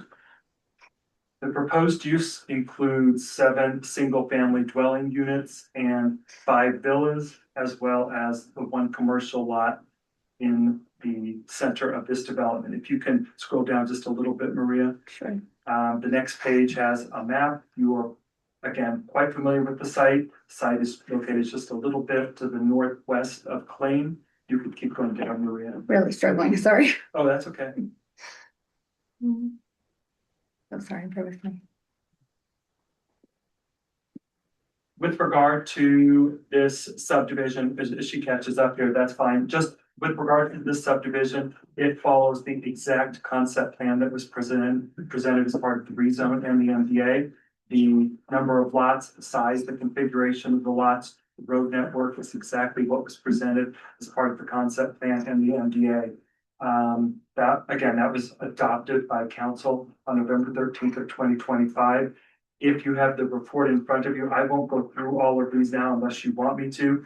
We had a number of conditions that were made with regard to this project. All of those conditions are included and embedded in the MDA. So that includes everything from the need for the easement with claim to ensure EMS emergency egress. It includes all of the stormwater requirements. It includes the retaining wall requirements, etc. All of those are contained within that MDA. A couple of things that we recommend, items number 3 and 4 in the planning issues, so toward the end of the report, are just to confirm that Great Wolf Road does not require replatting. It looks like there might be an area down there that has a slight break in the plat between the actual Great Wolf Road and the Wild Horse development. So we'll confirm that as we move into final subdivision. Certainly, we'll work with the applicant to clean up the actual plat with regard to some signature boxes, et cetera. But other than that, this application is pretty straightforward and exactly true to form with regard to the MDA submittal. Okay, can I make a comment? I thought one of the conditions that we made was that the main road coming in off of 224, the main and coming up to 248. no, I'm sorry, 248, but the main road, then the road coming up the Wolf Road for the 5 villas, which I'm not too thrilled with the 5 villas, but they were the developer wasn't going to, one of the conditions was there were not going to be any more than 2 entrances. That is correct. And so that was the recommendation by the planning commission. When this went to council, there was a significant amount of discussion back and forth. Council ultimately landed on allowing the actual 5 access points for 5 individual lots. So is there any way that we can Recommend. discuss that any further with them? No. Oh, no. I'm looking over legal It's counsel. legislative. Yeah. I think that this is true to form to the MDA. I know it's not exactly in line with your recommendation, but it is true to form to the MDA that was adopted by council. And so I think that, I mean, I don't think that, I can't prohibit you from having discussion, but I think relative to that issue, moving from 5 driveways to 2, I think that ship has sailed and the council adopted something different than you recommended. And this is in line with what was adopted and incorporated in the MDA. And can I also, sorry, hopefully I'm understanding this correctly. But for a subdivision, it's the standard of approval is administrative and it's pretty straightforward, so you really don't have a lot of leeway as long as it meets the zoning. So unless we had some rule that prohibited it, I don't know that you would have the authority. We were concerned about safety, and when it's a safety concern, that doesn't. No, there's a lot of safety stuff that's not, it needs to be in our ordinance for it to be, for you to rely on it to not. But could we go on record as stating that, I don't see anywhere here that the agreement, the easement that Bill Wolf has on that section of the property is listed, where it states that the height of the buildings will not be any more than 20 feet above the lowest level of the property. And I do not see how it's possible to go ahead and have a safe driveway coming in off that height of Wolf Road, coming down and hitting that the height of the building requiring the bill has got placed in there. Can I comment? The easement was it can't be over, I believe it was 20 or 25 feet over the existing land. Of the lowest point. I don't think it was lowest, I think it It just just says lowest. does it say lowest? It says lowest, it's in italics too, so I think. Okay, well, you could be correct, I did this 25 years ago. Yeah. But anyway, you're probably right, I don't remember. But yeah, when you're coming off that, and it's just such a steep down, and I know that on the on the town council, that the recommendation was from the developer that there was enough room to go ahead and turn around in the driveway, so you're forwarding out, so you're not backing out of that driveway. It's one of those things where a site visit would have helped. I think when you sit there and say, okay, it is awfully steep to go down that. So I would at least go on record saying, I think it's a safety hazard. But if, the town council wants to go ahead and approve it, so be it. Well, the subdivision, it has to meet engineering standards, obviously, and just has to meet our zoning requirements. And of course, we also, that's kind of what you guys are implementing, and then there is also an MDA on this, which they abide by. Any easements could be noted on the plat, they often are, so I believe that that easement for the 20 feet is,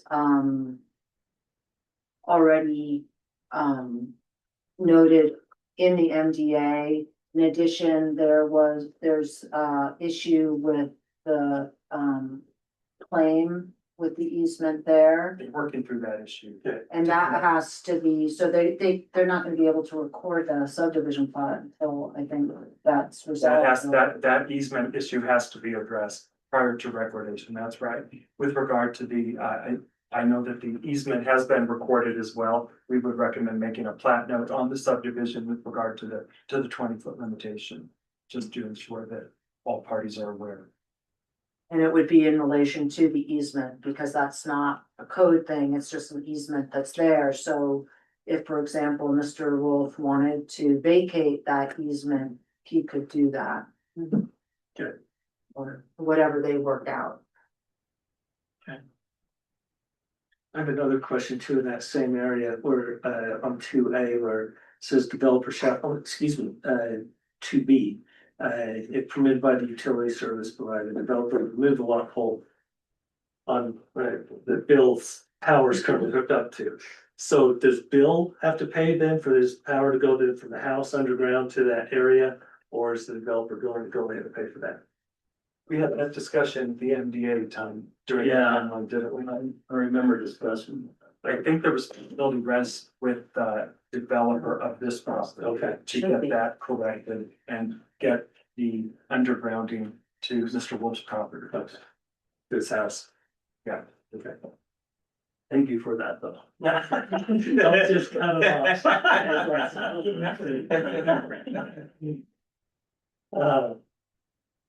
I guess on 2C, still the trail is probably a thorny issue that will be decided later. Because I haven't seen anything from Claim as far as where their trails. We have a draft plan from Claim with regard to where they thought their trails might be. I think that's changed a little bit, and so. Because we're waiting for Claim to finish construction before doing any trails, because they were destroyed by subsequent construction. We are proposing to work with the Parks Open Space Trail Committee to finalize Claims Trail, and then that would lead the discussion with regard to the trail to Wild Horse. So that is not yet finalized. Like I said, we have a draft, we have a rough idea of where it will head. Okay.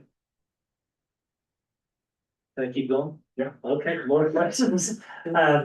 On to I, it says the 5-foot concrete sidewalk for the landscape park strip. How wide is this strip? What are we talking about? I mean, I believe that park strip is 5 feet wide in compliance with the alternative street standard that was put into effect last year. and then the sidewalk. And then the sidewalk. Got it. Yeah.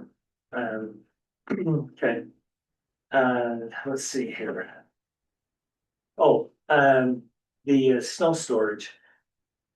If I was plowing that road coming from the top lot 7, I guarantee I'd be throwing snow right in the middle of that emergency access to Claim.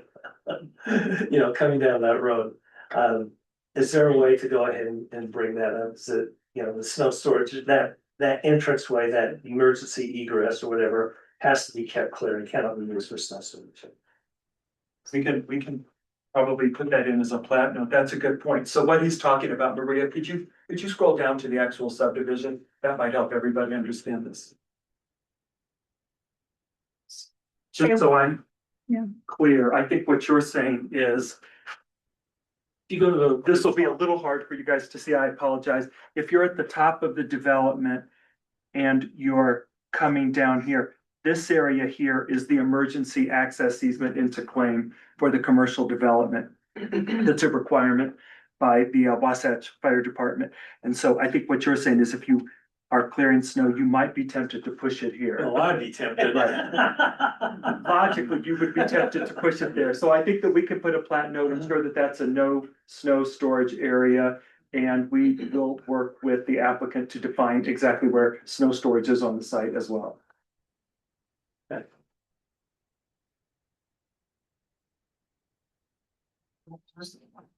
Well, only on this engineering staff review questions. Tell me when you want to get to those. I'll just ask one question. Does signage need to be noted and designated where it's gonna be on the The property? proposed signage is actually going to be on the building. Actually, I think it's on the retaining wall. I'll certainly let Jerry Krylan confirm that, but there is no freestanding signage allowed in this area pursuant to the MTA. So the sign is on the actual retaining wall. The signage for the commercial. Correct. What about for the neighborhood? Jerry, are you on Zoom? I am, yes. Jerry, Good is evening, there everyone. no signage for the actual Wild Horse development in terms of residential signage for this development? Residential signage? A monument sign identifying this residential development. I don't think that you had proposed anything. No, we did show in our renderings a sign for the development itself, just a simple wild horse on the retaining wall, as you mentioned, Thomas. At the right-hand side as you enter the property, on the retaining wall. That's sort of the footing of the commercial piece.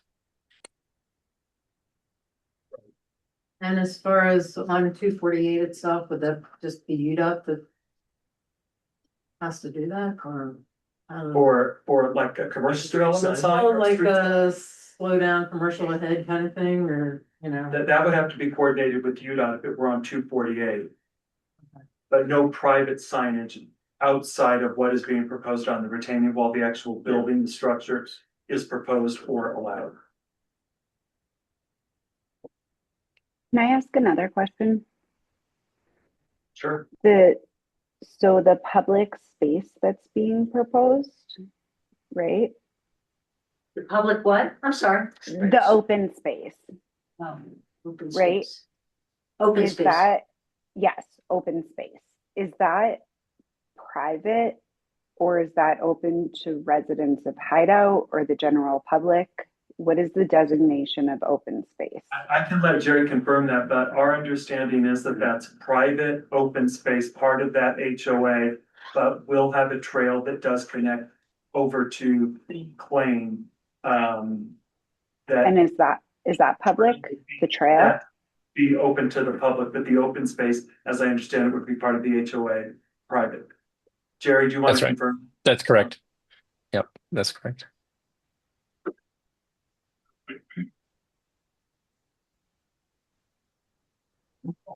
Going back to the snow, right? So the city will be responsible for the snow removal from the Wolf's residence down Wolf Road, and the HOA will be responsible from on up. I Is that don't right? think it's a public. No, No, it's, the Or is it- developer, this is Jerry Kryland, the develop, we've agreed and the MDA states that we will be responsible for snow removal on both of those portions of the road. If I may, back to the topic or the subject of dumping snow into the emergency exit access there. If you go, Thomas, you might remember this, the new road standard that was created provides for us to put a 5 foot, I believe it's 5 foot, don't quote me on that, but 5 foot snow storage, I guess you'd call it a ribbon, along with the PUE that runs through the entire property. So on either side of the road, as you're going up, there's there's space, the width of the road, outside of the curb, the back of the curb, for snow storage all the way through. So piling it in one particular location, in theory, won't be necessary because it can go on the road's wide enough for it to accommodate piling it on the side of the road. So is there no parking on the road? No street parking? The only street parking on the road would be on the west side of the, I'll call it northbound lane of the commercial property there, not along the villas. There's no parking along that road there, or that side of the road, the far west side. But on the east side of that road, only along where the commercial is. The rest of the road, all the way up, there's no parking. And the snow being put on the side of the road won't interfere with sidewalk access. I just want to make sure I understand that. Down along the commercial where the sidewalk is referenced under, I forget what item it is here in the Thomas's report. But no, there's from the curb of the road, then there's a 5 foot area, then there's the sidewalk, then there's another, I'm sorry, 5 foot is the PUE, then the sidewalk, then another, I think it's 10 feet beyond that. So it's been accommodated.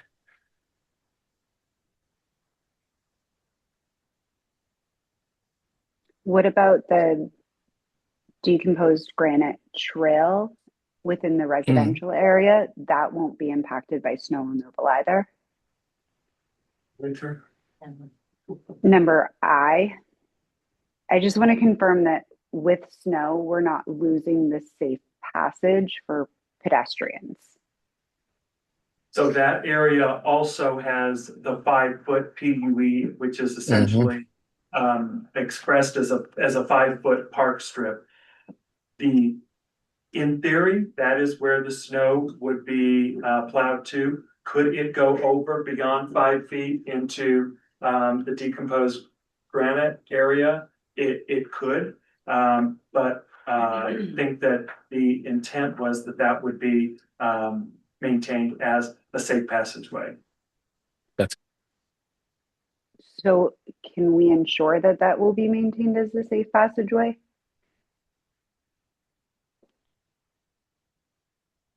We would have to, that could be something that we work out with Jerry and the HOA to ensure that that is maintained throughout the year. And specifically for winter conditions, we could do that. Sure. Okay. I just want to make sure that the residents and the people visiting the area for commercial or have a safe passage, regardless of whether it's a lot of snow or a little snow. And we have a vested interest in doing that because we're going to live there too. So we're one of the residents. Yep, I get it. I just, one Yeah, of those no, good things I point. want to make sure. Mhm.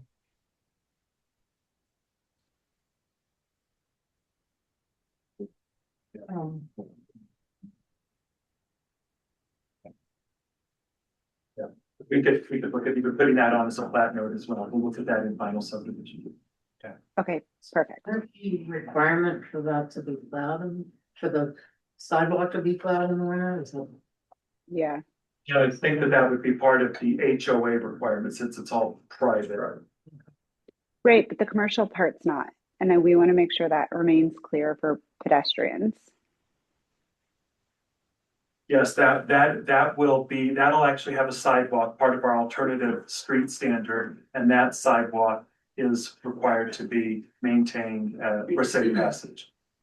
This will be the first sidewalk we've had under the alternative street standard in neighborhood mixed use commercial. So that will be a commercially accessible pedestrian pathway. So that would be maintained as a safe passage.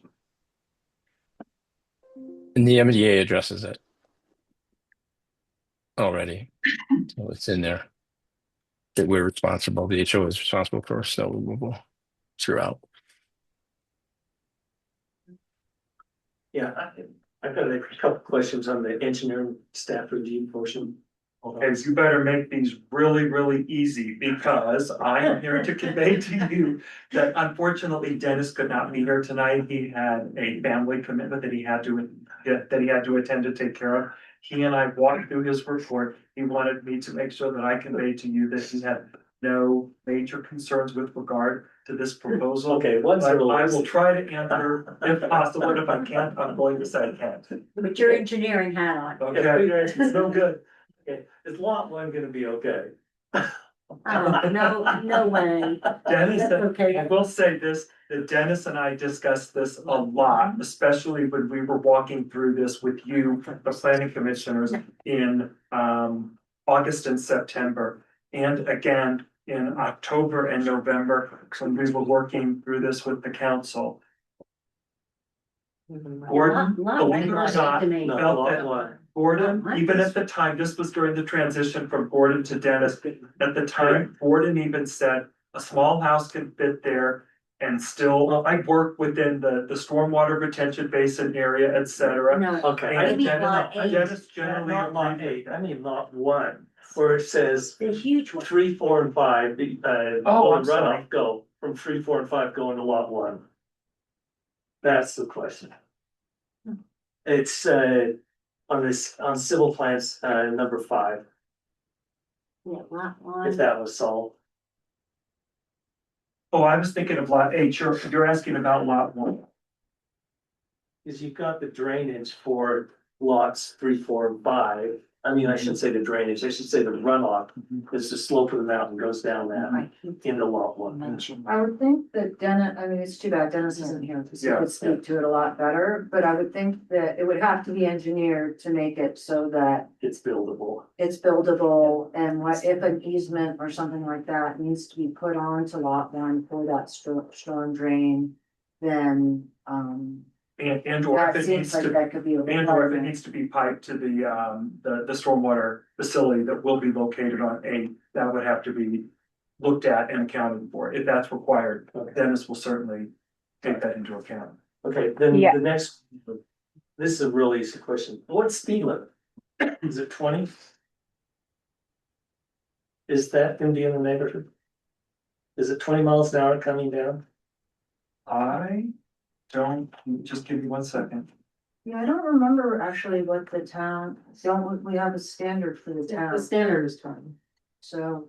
And I should remember this, but I know that state code has certain designations for different types of streets. But that towns can set their own on town roads, but these are, obviously, I don't think they could make it higher than what our standards would be, but if they wanted to make it slower, I would think they're gonna be their private roads, right, so. Okay. And I will try to pull up the zoning for that, but I think the alternative standard was 20 miles per hour for that street. All right. That's a lot of questions. Sure. Yeah, I think so. Anybody else?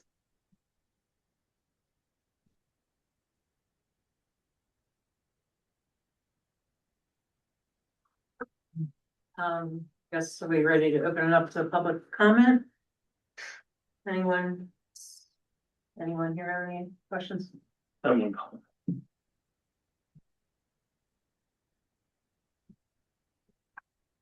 Bill Wolf. And 500 East Highway 240. I missed a couple of meetings and everything changes. You were on a different county. And just, but I actually just want to comment that been a lot of changes. I mean, I want to publicly give a acknowledgement of thanks, not as a government person, but as a citizen, to Holly for all your work you've done. And you've done a great job. Everything I've been into, you've come through, answer everything, and appreciate the work you've done. So just want to say. Very nice. Here, here.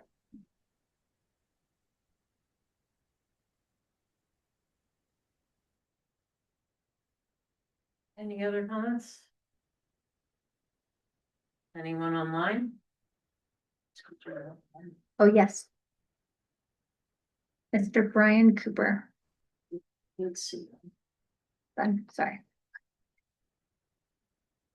Still raising his hand. Mm, Hang on. Can you hear me now? yes. Okay, I just want to echo Bill's comments that I think the developer's been really cooperative working with, especially with the engineering department, which I'm pretty familiar with. And just a suggestion, if you want to be really cool and be like Tuhei, you can set up a speed limit of 17.5 miles an hour. 23. It's worth hating Tuesday for that.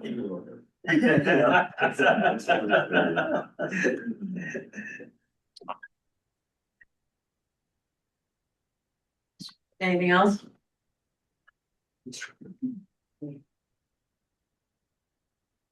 Okay, are we ready to make a motion? I think so. All right, I would like to make a motion that we make a favorable recommendation. So it's actually different now because the state code changed, so you guys are approving the preliminary subdivision. Like to make a motion that we are approving the preliminary subdivision with the conditions that are stated on this form. Do we have a second? Second.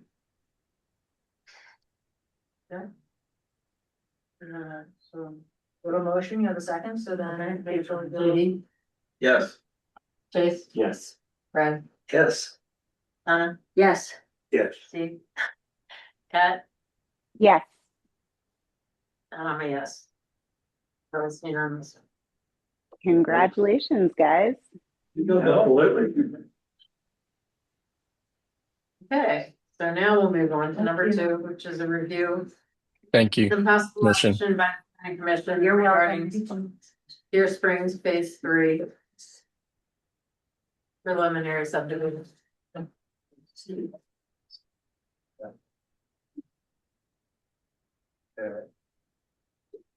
All right, so, this is for Deer Springs Phase 3. You guys, have approved, the overall, or I should say, the town has approved the overall development for Deer Springs.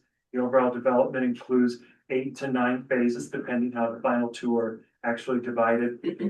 The total is for 248 units. This is Phase 3. Phase 1 and Phase 2A and 2B have already been approved and are well under construction. 2A and 2B are almost completely vertical now, and so the applicant is ready to move to Phase 3. Phase 3 does include 27 townhouse units. It also includes the park, which has a park for people and a park for dogs. It's got the dog park and the people park, and it does have some trails that connect to the prior phases. Let's see, Maria, are you looking? Yeah. If you go down to the next page, Maria, you'll see that is the location for Phase 3. You can see that it is all along the top of that arc is SR 248. So this will be built right up adjacent to SR 248. You can go to the one right below it. That shows you the layout. You can see that there is a new road that will extend off Bellevue Way. It's called 2-Point Circle. It'll essentially dead end into this area. You can see that the townhouses will be lined on either side of the road. To the right of that image will be the dog park, and then to the left will be the park with a pavilion, some pickleball courts, a Vita course, etc. You could go down to the next one, Maria. I think we've got a 3D image. This is kind of looking southeast, kind of looking down. You can see that again, this will sit a little bit below SR 248. There are some pretty steep slopes in there, but all of Deer Springs has pretty steep slopes. We'll go down to the next one. That was simply taken from the MDA. This is in the exact location that was anticipated in 2018, right in line. You can go down to the next one, Maria. And we get to some issues and conditions that we wanted to walk through. We note that the retaining walls, they will be located up against SR 248, will exceed the town allowance of 10 feet maximum for 2-tiered retaining walls. They don't require a variance. We're simply bringing this to your attention. This is allowed pursuant to the MDA. They could get as high as 18, 19, 20 feet in this area. We will work with them to do similar kind of retaining walls that you've seen built in 2A. Those are those kind of the natural rock retaining walls. There's a horizontal plateau. We'll landscape that, try to break up the scale, the size, the feel of those retaining walls, but they will be higher than the 10 feet allowed pursuant to ordinance. Can I ask a question? Sure. Since it's really backing right to 248, is there anything with the retaining walls that can be done for sound protection? Well, the retaining walls will actually help with that because these guys will sit below 248. So there will be some sound attenuation as a result of the retaining walls. We can certainly work with them to see what we can get in terms of landscaping. If you remember on Phase 1, when you first moved north on Bellevue Way, the developer did a nice job with that trail and putting in the conifers, some of the evergreens that are up in that area. We can work to try to do something similar. Is there a different kind of material that is more soundproof than others? We can work with them regarding that. Again, I think the challenge will be that they sit below 248, and so really their benefit might be some landscaping, some evergreens up at the top is probably going to be their best bet, because what's behind the retaining wall, simply earth at this point, that's probably as good of a barrier in terms of sound attenuation as you can get. We'll work with them though. So I think some of the issues that we've noted in here were just to make sure that you all understood what was included in the original MDA. And the park and open space was pretty well detailed in the MDA. And so what you see here is essentially a cut and paste, but you do see that on line item 2A, they're providing the 2 pickleball courts. There is the pavilion that is being proposed. What you see, I was able to meet with Dan Herzog and PT today. We connected with regard to the proposed park, the proposed pavilion pursuant to the MDA is a little bigger than what's shown on the actual civil set of drawings. And so they're going to expand that to make sure that it does meet the MDA so that it is fully in compliance. There is a playground proposed. There is, of course, the open spaces are outlined on that map, and I'll take you to that plan in just a second. If you're looking at item 2D, it does say open spaces will be sod. Sod will only be in the area where it is being traversed and utilized by people and or the dog park. But for the areas surrounding that are not accessible, that are really just passive open space, we're recommending they just keep the native vegetation and conserve water, essentially, irrigation water. I think that meets the intent of this MDA. I presume the only reason we put sod in this MDA was for the areas that would be utilized by people. So subject to your agreement and confirmation, that's our recommendation. The amphitheater, go ahead. No, keep going, Thomas. I'll ask you at the end. The amphitheater has been discussed a number of times, but not just for this project. If you remember, it was discussed for Elkhorn Springs, it's been discussed for Shoreline Phase 4, and it's been discussed for Deer Springs.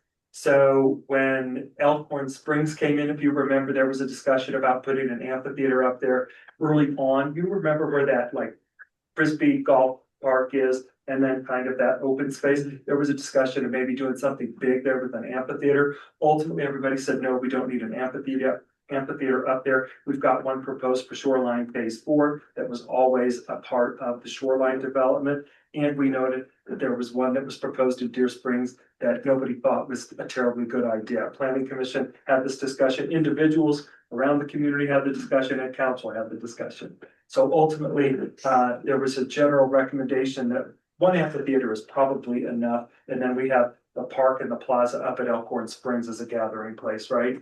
And so an amphitheater is noted in the MDA, but it also notes that or similar or a different use if recommended by Planning Commission, Town Council. Our recommendation would be not to do an amphitheater in this location. It's hard to get to. The sound alone from 248 would drown out anything you do in that kind of a space. That's our recommendation. And so the Vita course, kind of the outdoor exercise course in lieu of an amphitheater, is what is being proposed. That's certainly up for discussion by you all, but we think it's a better fit and a more likely to be used use from a recreational component. What space in the drawing are you? So, you know what, Maria, can you go down to exhibit C?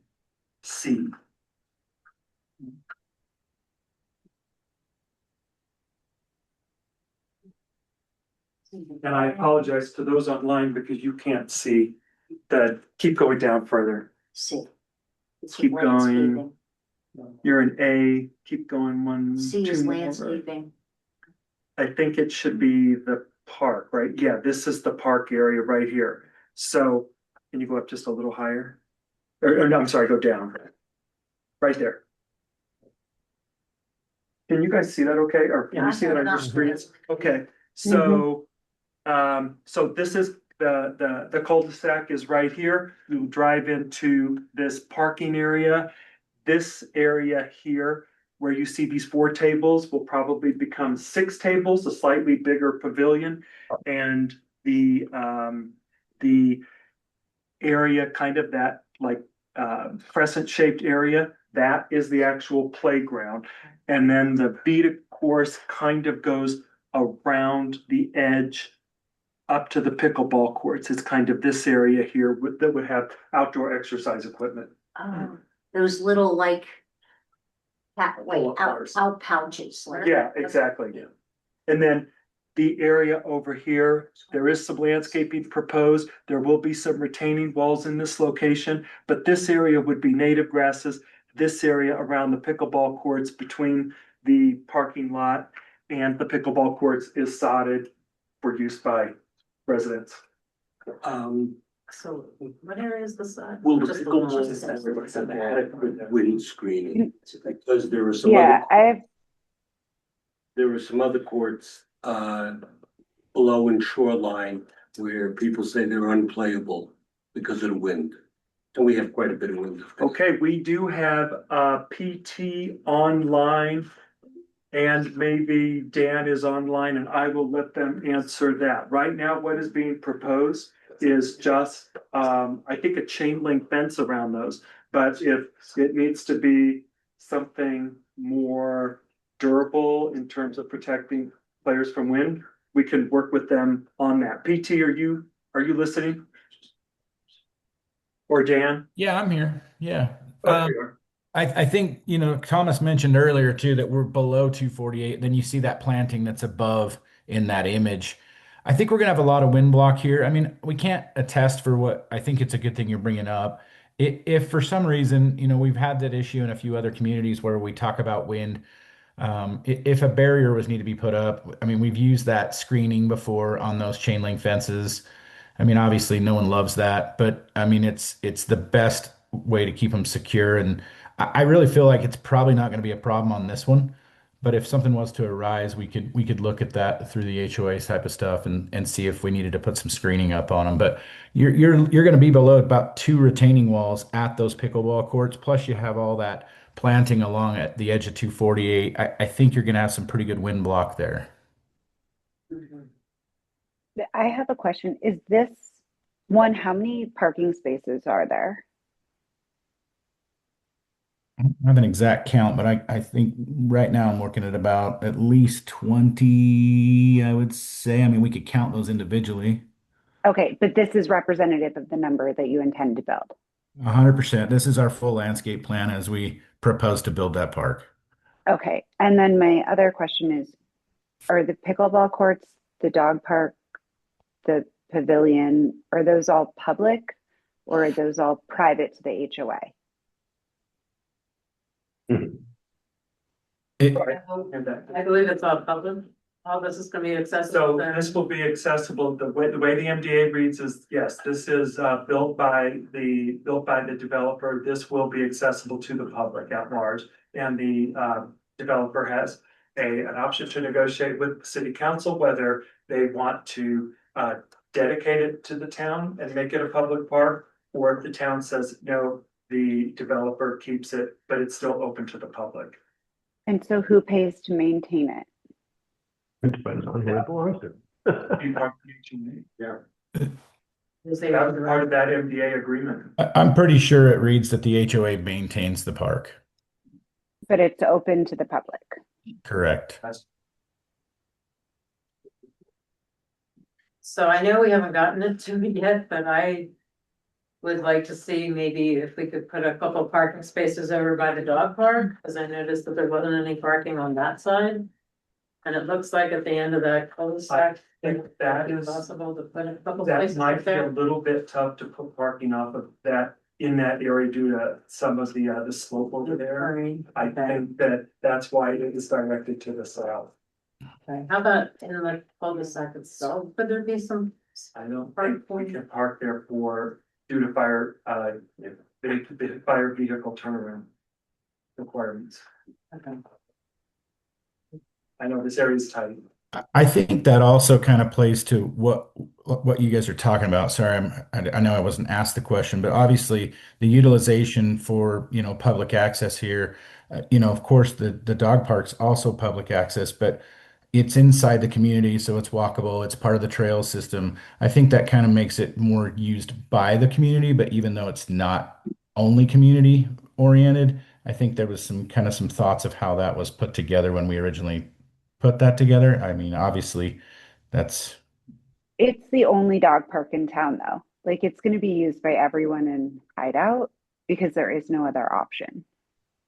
Well, currently everyone uses the park that's at the top of Hideout Trails of Dog Park, and people drive up there all the time. We see there's lots of cars Yeah.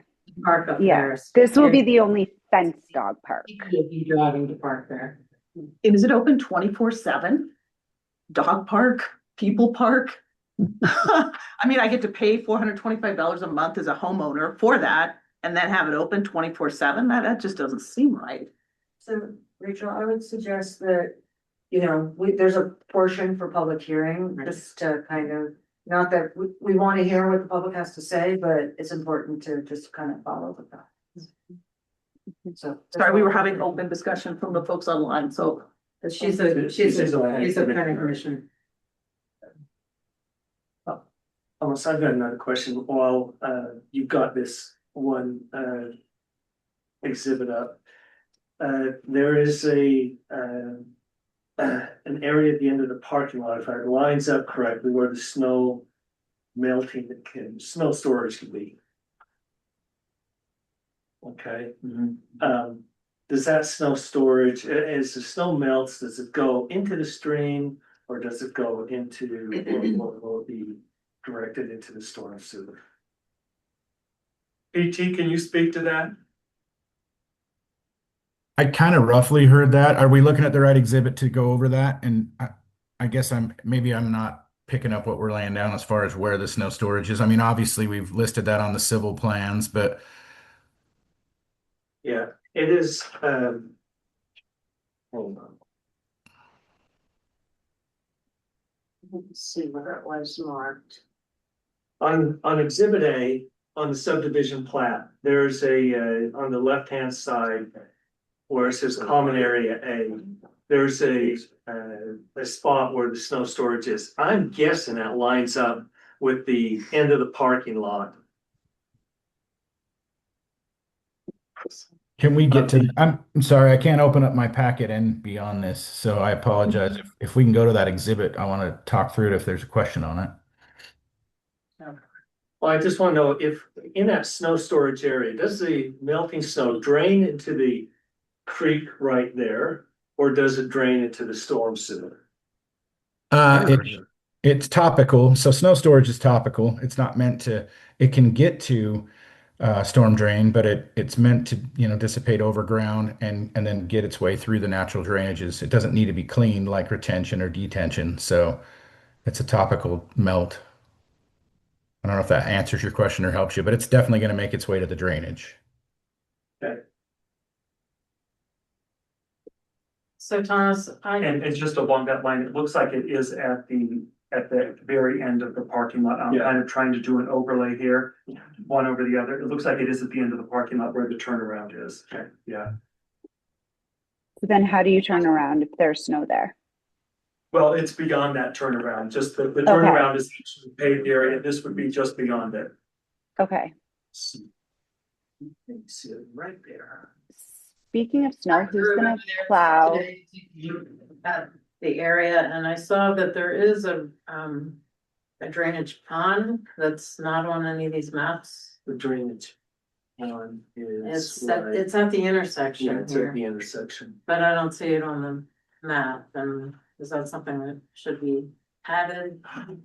So is the drainage pond? It was at the corner, it's at the corner of Bellevue, right where the road exists now. Like right where they would So you're turning left at the It's stop sign. when you go in, it's on the other side, it's on the left. Try to smack that here. I know there's a pond way as you're going up Bellevue Way, let's say, and I know right now it's just nothing there, but far left. There is a pond there. It's right I thought when it you was- If That one's by the biking and hiking Coming trail. here. Yes, Talking it's about by the the one that's biking right trail. at the intersection. Right. Yeah, I think. That's If you're coming here, this is The where they're gonna drainage falls right extend it, there. and it's right there. Oh, there's another one. Yeah, it's frozen right now. Do we have a drainage plan? I didn't Yeah. see PT, that. is there a proposed pond on this? I don't think there was a proposed pond on this portion of the, in phase 3. No, there's not. And we're still looking at this landscape plan, so I'm trying to make sure I'm answering things correctly. If we want to look at drainage and stuff, we could go back to the civil or the overlay of the site plan to be more helpful so I can see how it works with the townhomes. But the landscape's really only going to be based on where the park sits and at the end of these cul-de-sacs, and then everything else would be based on what we're collecting in the subdivision. So I'm not looking at the right thing to be able to answer that, I don't think. The pond I think everyone's discussing is across the way and quite a ways down. I mean, we've crossed Bellevue and we're on the other side of all of the drainage now, and so you're up against 248. And so um I think it's quite a ways away from where we're talking about right now. And We'll if also coordinate that with Dennis when we go through final subdivision review, but to be clear, there is no proposed stormwater basin as part of phase 3 shown on the civil set right now. Should there be? I don't think that there has to be. I think that the pond that folks are talking about is the actual stormwater pond for the collection from here. PT, does that sound right? it does sound right. Like we'll be the two can drain back down and come across the other way, and then it's cleaned in that area and then exits back into the natural flow of Ross Creek. Yep. Because that one, I think the one that you're speaking of is downslope of this, so that would be the collection of waters. Yeah. Right. And can I just say, so the way that Hideout has structured their subdivision process is to get the subdivision improvements kind of with the preliminary plat. There are a lot of places that do it with the final plat when it's, the next step is going to be an administrative approval by the town, by the city planner. But Dennis will have, required review and proof of, stamps, engineering drawings to make sure that all this will work.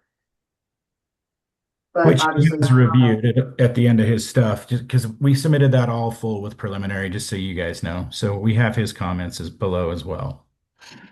And I just did look at the larger topo area, and I think the basin you are talking about is the basin that will collect stormwater for this site. That basin barely touches this site, goes into it. It's primarily in the prior phase of development, the one that was already constructed. So that will likely be the stormwater collection for this. Can I ask a question about the dog park? So it shows a 10-foot wide asphalt trail and a 6-foot wide asphalt trail, both of which are notated as not part of this work on page 25 of the packet. Exhibit D. What? On exhibit D. D. Yes. So if those trails are not being constructed as part of this phase, is that what that means? No. How do you get to the dog park? Yeah, no. So right now, and Thomas, if you want to answer, sorry, I just want to make sure I'm getting through with you guys. The trail right now comes down a little bit into this dog park that's currently here, and it ends at the phase 1 trail that was already implemented. And yes, the connectivity from phase 1 through phase 3 into both parks will be completed with this phase. It is part of the plan. So that 6-foot wide and the 10-foot wide are both, while they say not part of this work, they are part of this work. Correct. That's correct. And Kat, the reason for that was that the dog park is independent of the trail work. And so that dog park is part of its own construction project. The trail is part of phase 3. It will be constructed. It's just not part of the actual dog park construction. It's outside that area. I just want to make sure that they're timed correctly, so we're not getting a dog park before a trail, that we're getting them concurrently. Correct. Good point. Yeah. Correct. You're getting them concurrently. Thank you. You're getting you're getting the 10-foot trail as part of the civil, and then you're getting the 6-foot trail as part of the landscaping. Okay. Both of which will be plowed in the winter. No.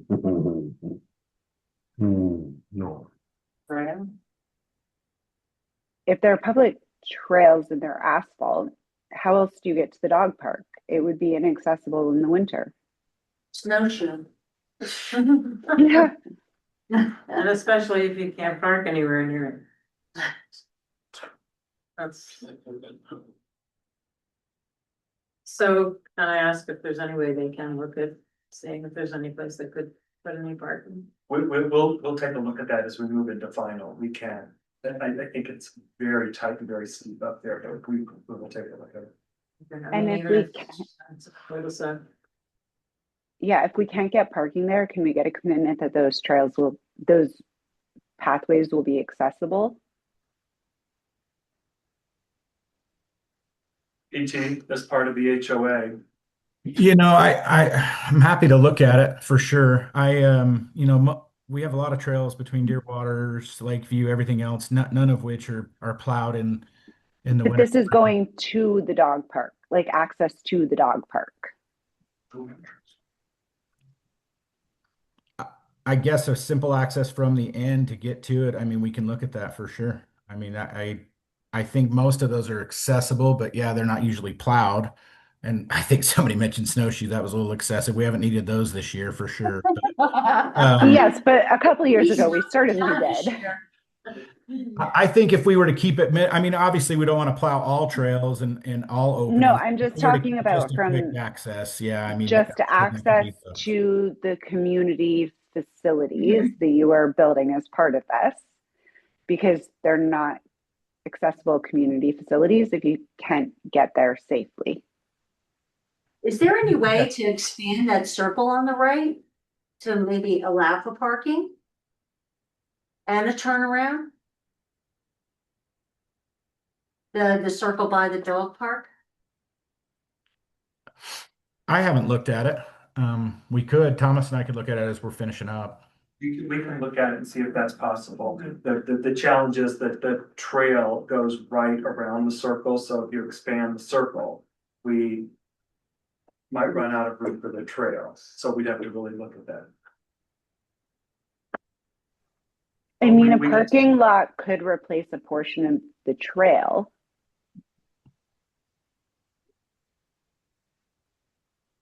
Right? You could replace it, potentially you could.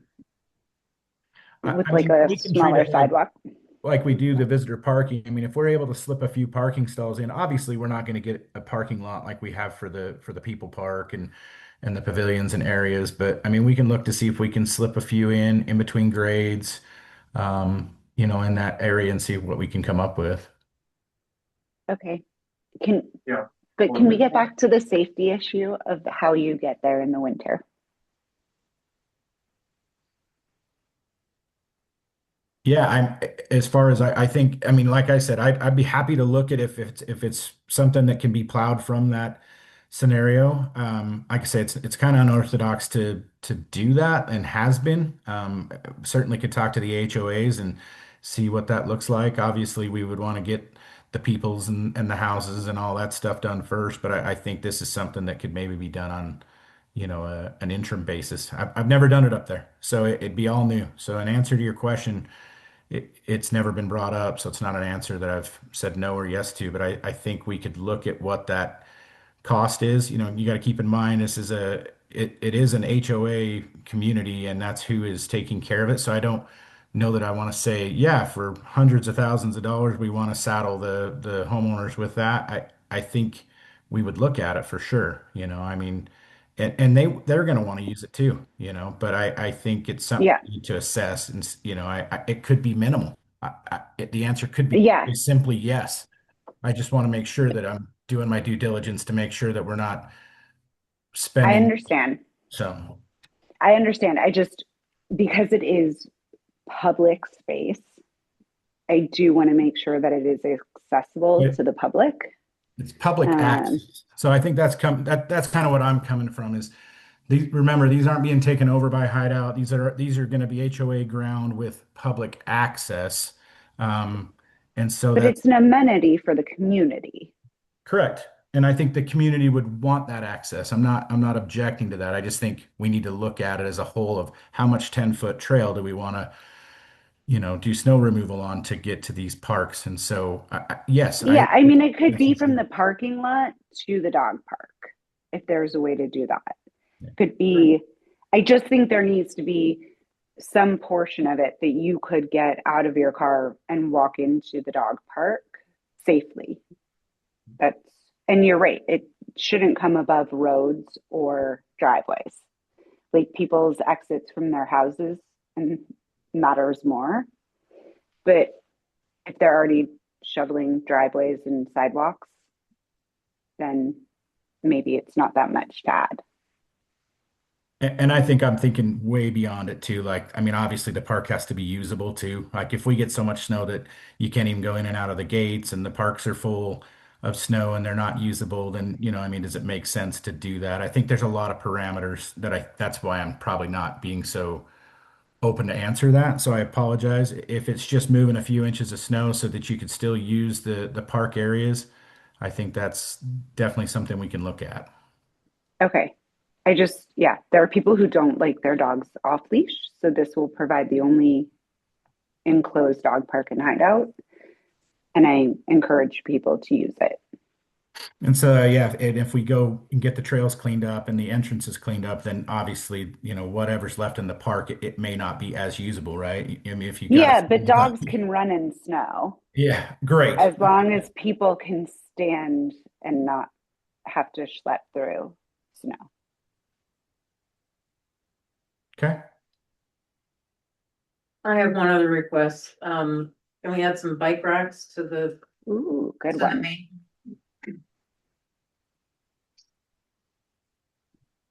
Yeah, to the people park area, is that what we're talking about? Yeah, Yeah, I'm sure we can look at that. I second that motion. I think that's a great idea. I mean, we have all these mountain bike trails and stuff. I mean, I guess we should be able to do something with our bikes, right? And We can certainly coordinate that with them.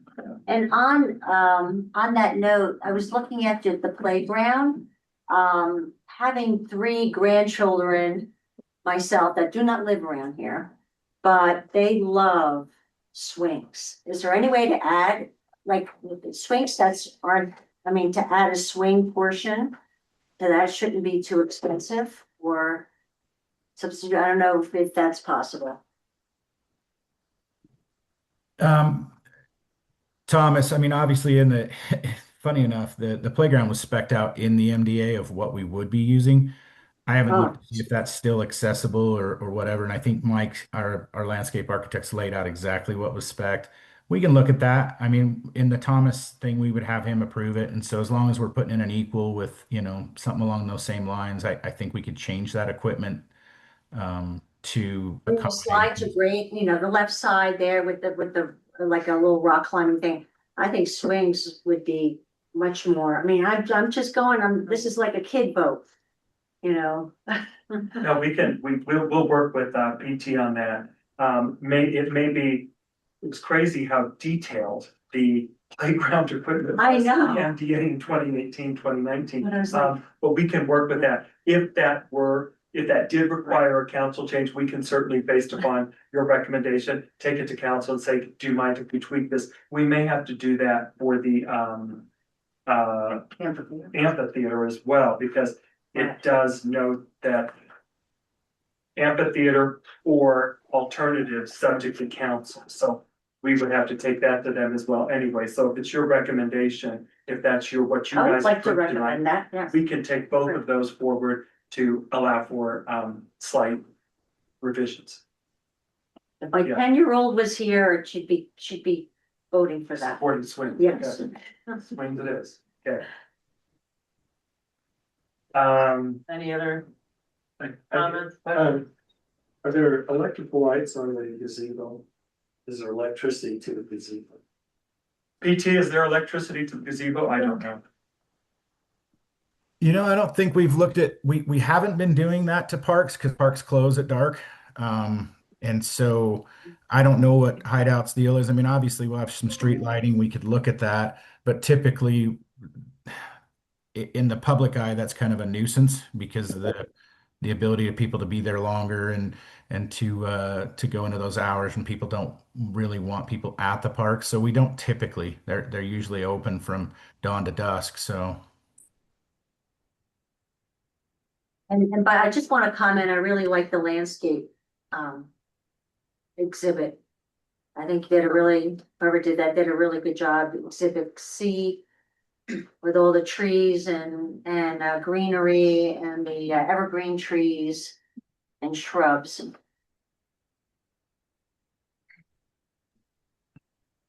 Fantastic. We'll let them know. I really like that.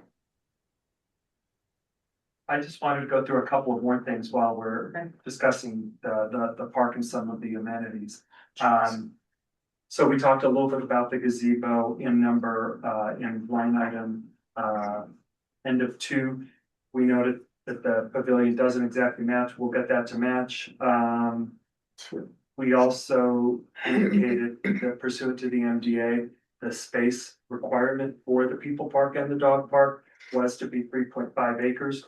Pursuant to the MDA, PT and his team submitted today an additional exhibit that indicated the area for the people park is 2.54 acres and the area for the dog park is 1.13 acres. That exceeds 3.5 required pursuant to the MDA. So that has been met, just FYI. Number 3 there, timing for the public improvements.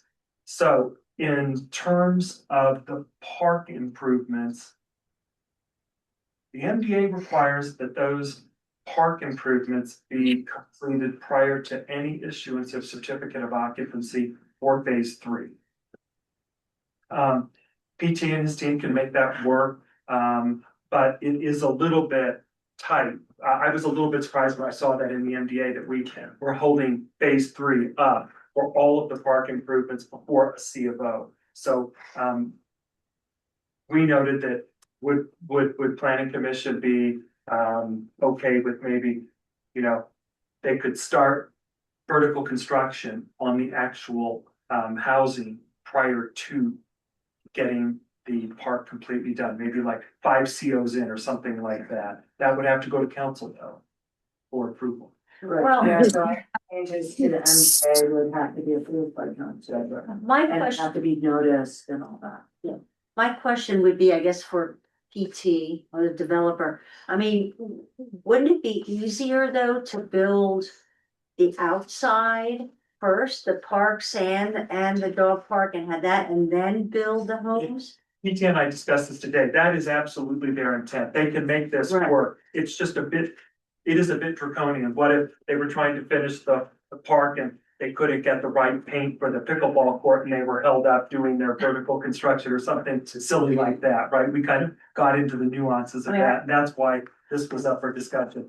PT said that he can make this work. It's fine, but there was just an understanding on the town's part that they might want to get started on some of the vertical construction as they get near the very end of park construction. PT, did I capture that right? Yeah, and I think the reason we're okay that I think Thomas is right. I think in today's day and age, we might write that a little bit differently just because, we have building seasons up there in this area, right? And so, but I don't think we'll have an issue because I think that's everybody's wanting to kind of hear is like we're not going to go get all the roads in and get ready to build houses and record plats and start vertical. I mean, our build time up there is, anywhere between 6 to 9 months. And so I don't think it's going to be a big issue. I appreciate bringing it up in discussion. And certainly, obviously, always leaning towards, if you have COs, because we're able to start vertical construction. C of O is at the end. So I don't think we're too worried about it. I think if we need to, Thomas, we could propose that as a council thing later after construction. I think we're going to be fine. Our intent is to come put all this in one season. It's just like you mentioned, if something doesn't get here in time or whatever else. Playgrounds we gotta hurry and get all these things ordered and ready. And so, yeah, I think we'll be okay. We should have done that. Okay. The next item down is it's really more informative for youth planning commissioners. So as part of the Deer Springs MDA, they will be constructing an entry sign along SR 248 for those coming into town from Park City. And then since PT and his team is also part of Nate's team, who are affiliated with Elkhorn Springs, essentially they'll be building Elkhorn Springs out as well.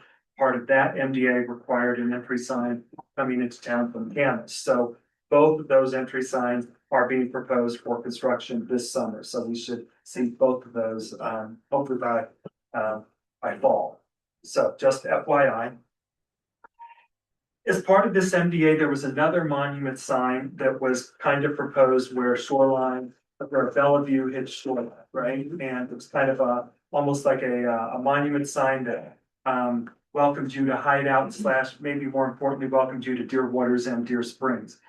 Over the course of the past couple of years, I think that there have been verbal discussions, and we'll confirm this with the mayor and or council if need be. But I don't think that sign is proposed. I think what was discussed, this is anecdotal verbal, I have to confirm this, but I think what was discussed is, you know where this sign is, where we put our agendas up at that, right there on Shoreline. I think it's to coordinate with PT and his team to put a new sign there, something that would be nicer there, but it's not a large monument sign. It's really kind of replacing and cleaning that area up. I think that was where the MDA verbal agreement landed. Again, I have to clarify that with the mayor and or council and certainly PT and his team, but I think that is what is being proposed, just as an FYI.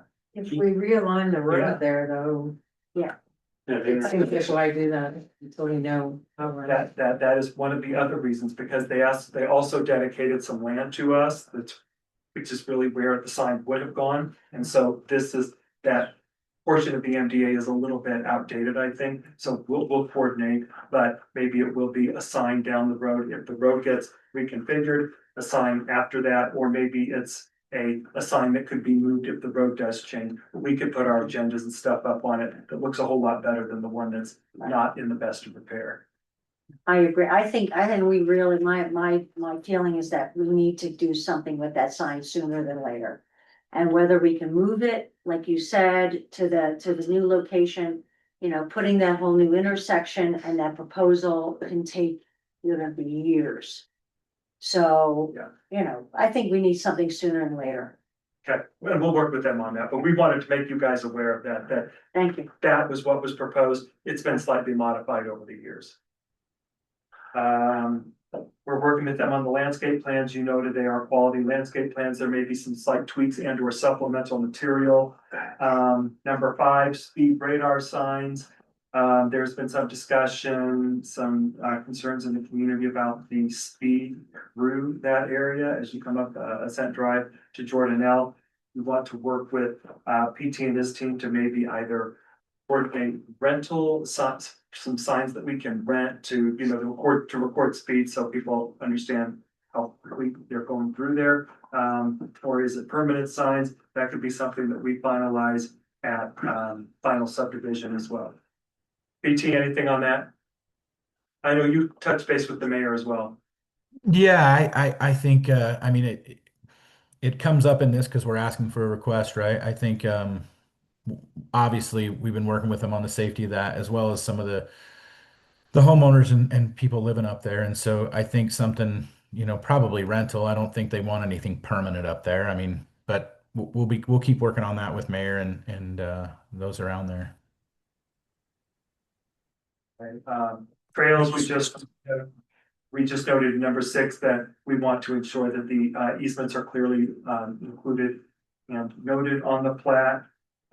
You can see on the following page on if Maria, are you I'm on the engineering, where would I be? could you go above top forward of that? Yeah, keep going back. I'm sorry, you're back to my report. Keep going back just a little bit more, just in case people want to see this. One more, sorry. Okay, fine. Right there, that one.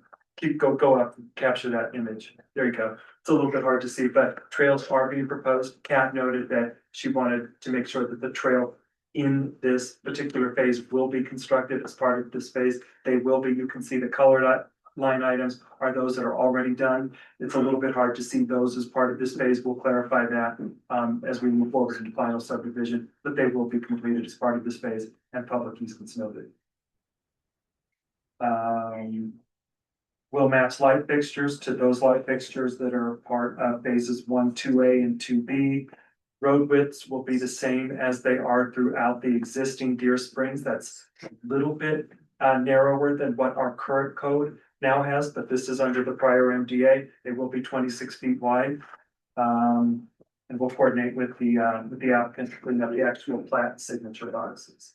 All right, that was everything I wanted to get through. Sorry, that was a little longer than I intended. Okay, does anybody have any questions? Well, we answered. Yeah, okay. We asked the questions as we went along. No, well, then I just make one more note, I'm sorry. So again, unfortunately, Dennis, the town engineer, is not here. I did discuss this project with him as well. He doesn't have any major issues. This is preliminary subdivision. We'll get into significant details as he and I work through final subdivision, but he was generally very comfortable with this. If you have any questions, I will try to answer, but we just had a short conversation today. And I can just speak also to process that if there are changes that are proposed to the MDA. Well, kind of twofold. One is any changes to the MDA related to the phasing plan, then that would get noticed here with a recommendation to council. And if there's anything within the MDA that requires town approval, then that means the council. So they would be the ones to approve any changes, for example, to the amplitude.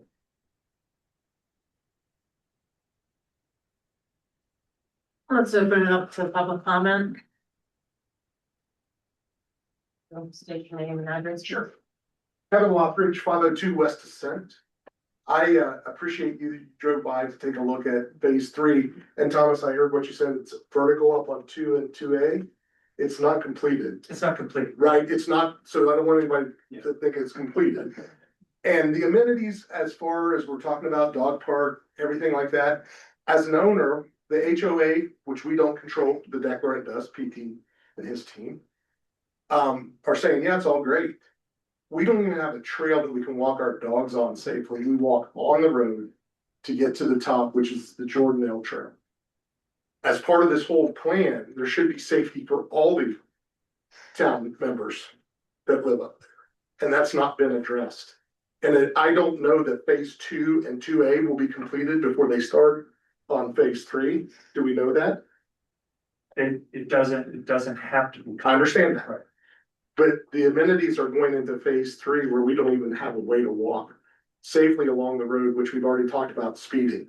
Just so you know, Dan and his team have already put permanent signs up, one at the end of Bellevue, one at the top of West Ascent, and there is a temporary one in the corner. So PT, we don't want rental ones, we want permanent ones, and you're probably gonna have to look at something for traffic calming other than speed signs. We're talking people coming down that road at 45 miles an hour when the road wasn't plowed. Yeah. We have it on camera, we can show you. Yeah. So it's great that we're talking about phase 3 and we're gonna do all these wonderful things and everybody's gonna be able to use this. We live there full time.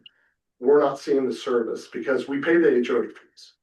We don't have a dog station with a poop can. We have a dog station with the bags. That creates a whole nother problem. So I would like the planning commission to look at how we're gonna check the things that we're approving, to go to the council for approval. And make sure somebody's held responsible to match those things that go along with it. Thank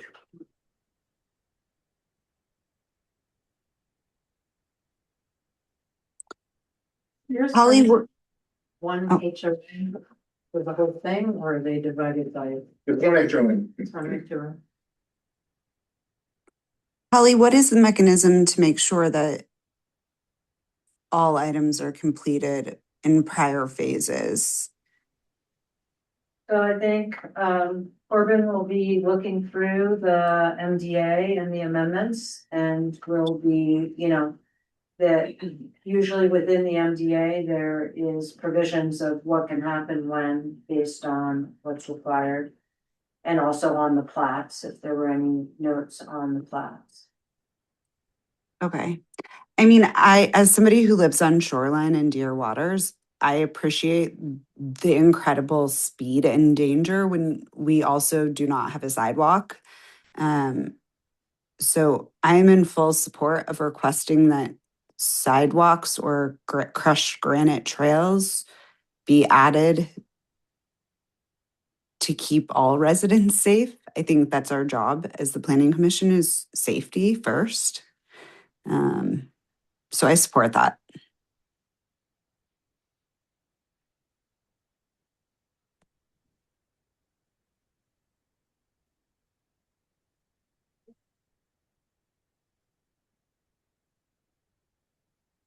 Oh, it's good. You can unmute him.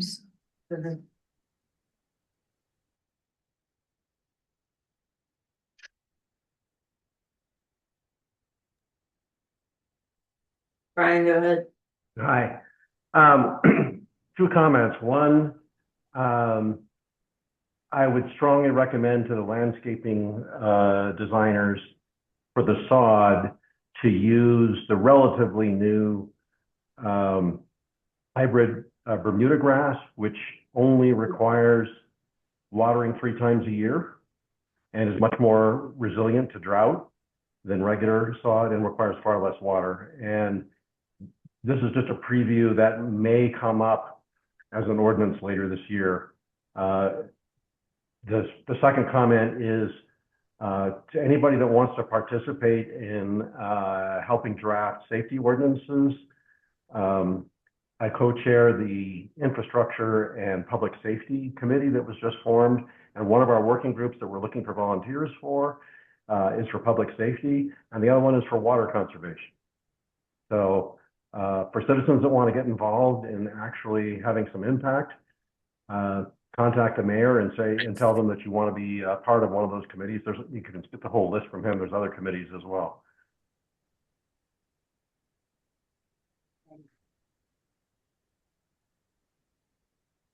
Thank you, Brian. Any other comments? I have one more question for Thomas. Go ahead. Thomas, is this neighborhood being developed in the landscaping plan consistent with being fire-wise? Yes, it has to. So we do have a WUI ordinance, a wildland urban interface ordinance. And so the proposed landscaping will have to meet the WUI ordinance, yes. Okay, thank you. Hello, I have my hand up. I'm on the Zoom call. Okay, go ahead. State your name and address, please.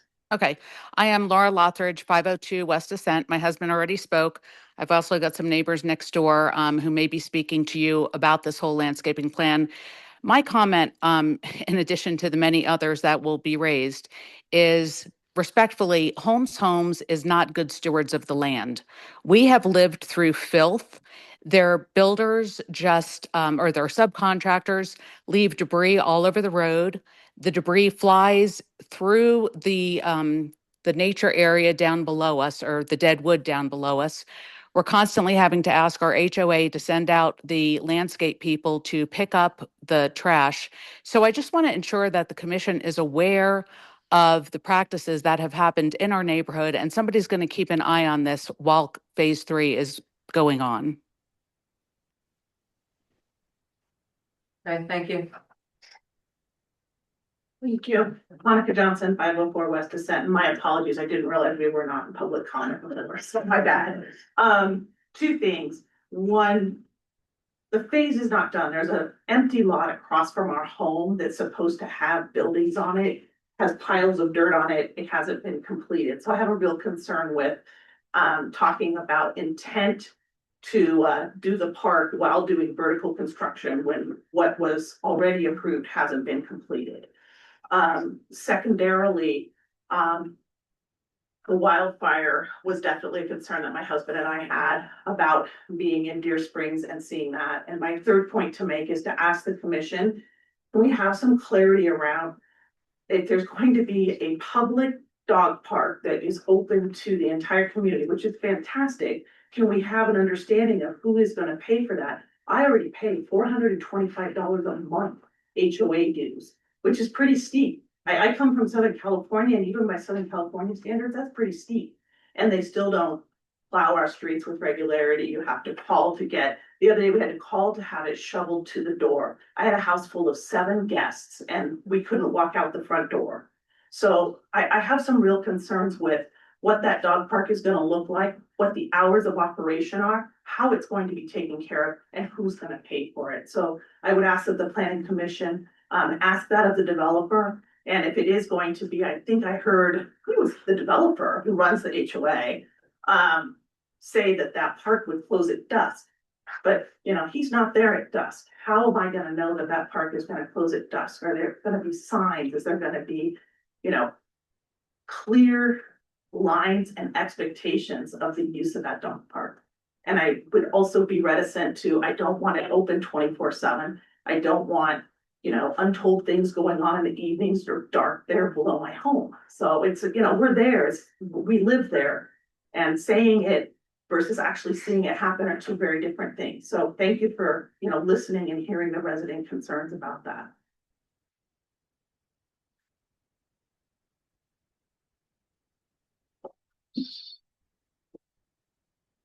Does the developer want to make any comment on any of the comments?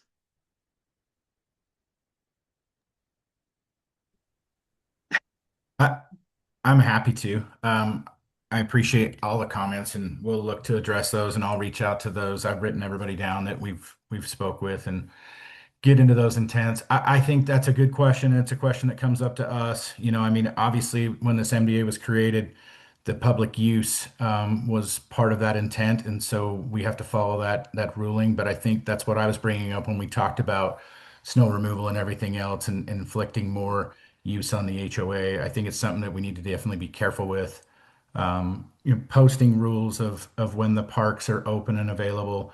I need to kind of coordinate with Hideout on that and make sure that I'm not getting out of that public use scenario. But I think that's definitely something that should be done. I think those are great comments.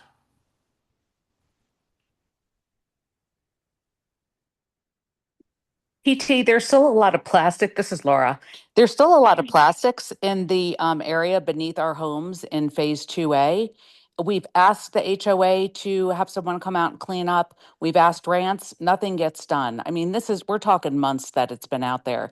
And just a side note to the dog trash can, I specifically asked the HOA, instead of just bags, can we also have a can? Because what happens when the bag is full? What do we do with the bag of poop? And not Amber, Melissa said, we don't have the money in the budget to add a trash can because that means that we have to maintain it. So is that what is going to happen in the dog park as well? If we can't get one up here? And I'll have to meet with her and see what she's got, and we'll have to increase that line to make sure she changes that. I mean, I think that would be the intent, is that the can would need to be in place. Now, with a can going in with a dog park, instead of just being one at the top of the hill, you know, for the use now, it might make more sense. You know, I mean, when you start to spread out more, you got somebody coming out, right? Because that'd be a different person. You know, I mean, in the summer, it's great. The landscape crew can take care of that. In the winter, it's a little more hit and miss. You know, you could say that the snowplow crew would help do it, but I don't think they are. I think what she's intending is that to just bring in one person to empty a can because there isn't anybody else there, I think is what her concern is. But we can address that with her and we can meet with her, and I'm Right. happy to have you on with that call to see if we can find a better remedy for it. So Yeah, just a side note, since PC Landscape does our winter plowing and our summer landscaping, when we rented at the retreat, they also emptied the dog trash cans. So it's not outside of their scope of work. I'm sure it can be added, but yeah, we could have a side conversation about all the trash that constantly blows around our neighborhood because it's out of control. And I'm happy to, and I'll be up there and happy to meet with, I think you were on there as well as somebody else, and I'll Yep. come up and look at it and we'll address it. And maybe Sounds good. the better thing would be to walk it with you. I'd love to come up, Hmm. when you guys are there, because I'm not there living there, right? I'd like to Yeah. see what you're seeing. And every time we've done that, like the dead wood behind you and the things you've raised, we've come up and tried to help with those. And I appreciate you guys always looking out and being stewards of the neighborhood. And so happy to meet with you and your husband. And I think there was somebody else there as well. Happy to go through that with you and see what we can do to remedy it. Okay, thank you.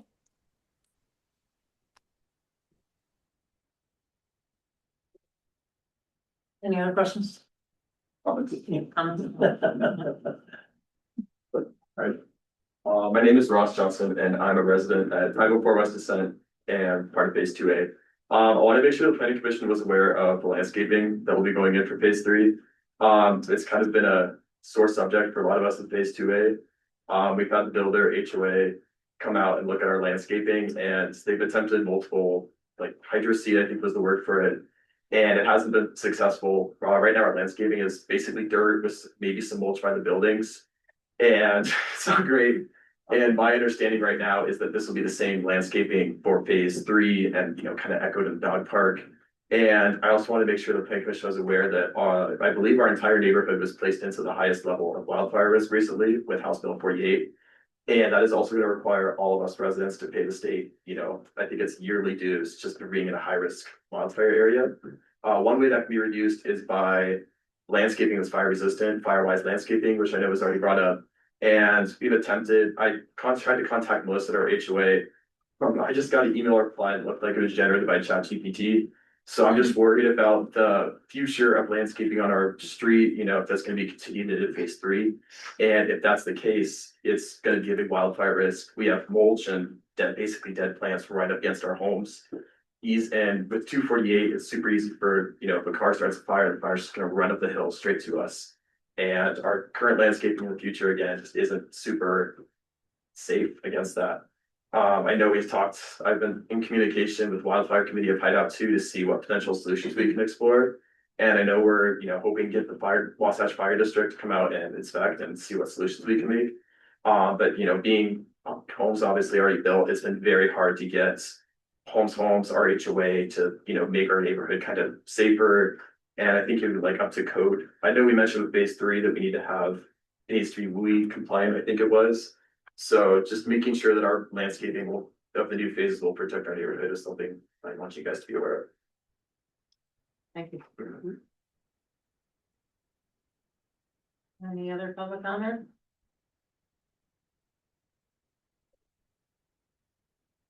Okay, so from here we can choose to vote, or we could also choose to review and let them make changes and vote. That's not good. We can delay it. So as Polly noted earlier, so you guys do vote on a preliminary subdivision, or you vote to continue if you need more information or you want us to work out any of these issues. This is the only public hearing, right? So even if you do continue it to the next month, as we try to work out, if you have things that you want us to work out with them, if you do that, it doesn't open up to the public next month, right, Polly? Yeah. State law does not, only allows one public One hearing. public hearing. But the public is allowed to email comments if they haven't, is that correct? Yeah, it's just not a public hearing. And it will be a public meeting. They are invited to attend and listen. Right.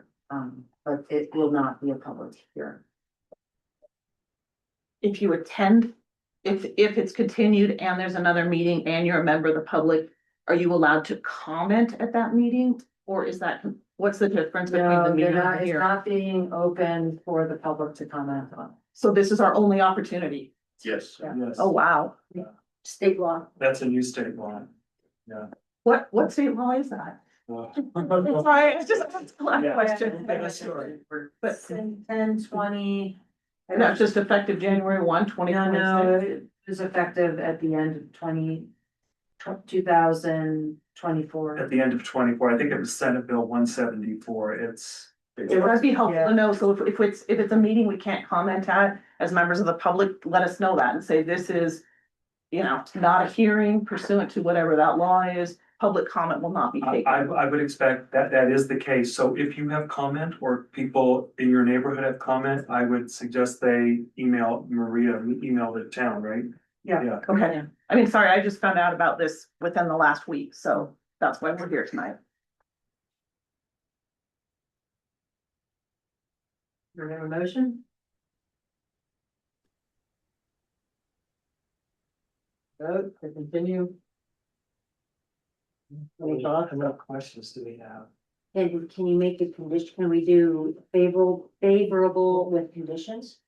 Well, you guys would be voting with conditions. Right. Yes. Under the new state law, we keep thinking recommendation, but it's Right, actually a right. vote, yeah. I mean, this is Kat. I would like for the developer to address some of these things that he will look into so we have answers before we vote.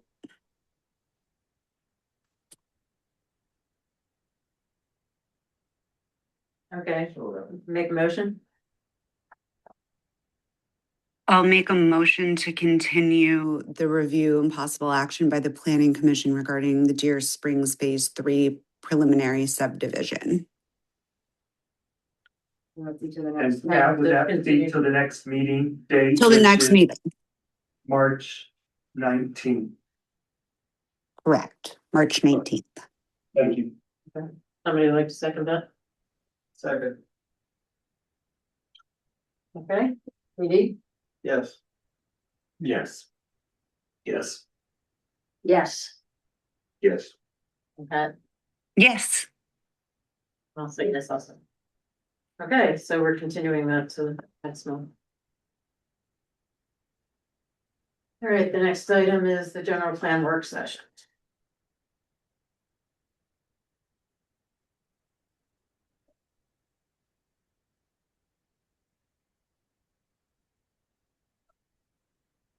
Thomas? All right, so, most of you were at the community open house last week, so that was great to see everybody there. Thanks for coming out. I thought tonight we didn't have any formal presentation unless you wanted me to walk through the slides that were also presented that evening, but I think you guys have had time to review them, right? So I didn't know if there were any items that you guys wanted to convey to us, because really the general plan is the planning commission's creation. Ultimately, you guys will make a recommendation to council, but it's really the plan that you guys probably live with more than any other body in the community, any of the other committees or the council even. So I didn't know if you guys wanted to go over any of your impressions from the meeting, anything you felt like I definitely agreed with this, whether it was with regard to mapping or whether it was with regard to what you heard from the consultants that night, or if there's just anything you had in your mind that you felt, I want this to be incorporated into the general plan, just kind of make sure that the consultants are aware. So that's it, really. I think having a framework from here would be helpful. In other words, what are the expectations of the planning commission from here? What do we need to get together on and follow up there? That way, I think we could be a little more focused on what's required and what's gonna happen from there. That's my 2 cents. So kind of understanding the framework, the timeline, kind of bringing some things back to you guys. I do think that over the course of the next 2, 3, 4 months, we will have the general plan in front of you guys so that it is front and center for you, 1, and 2. It gives you the opportunity to kind of guide, shape, mold that plan. So we will be doing that. That's crazy. So will the consulting firm actually be writing it?